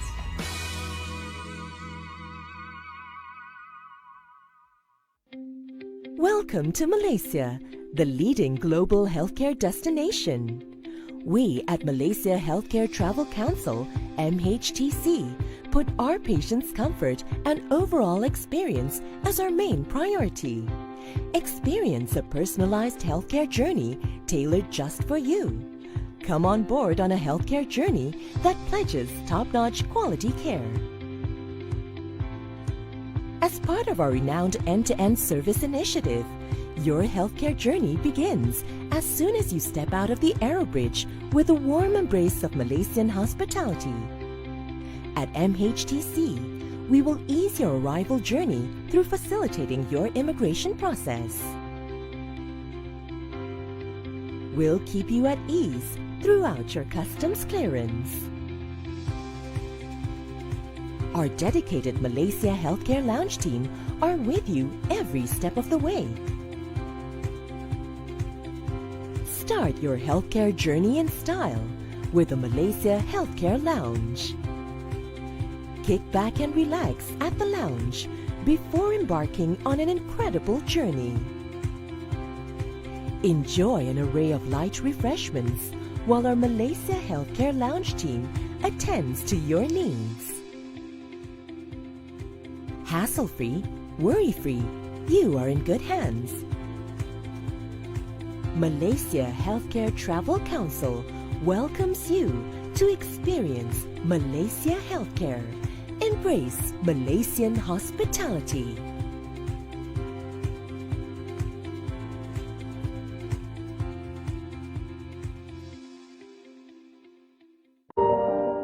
Welcome to Malaysia, the leading global healthcare destination.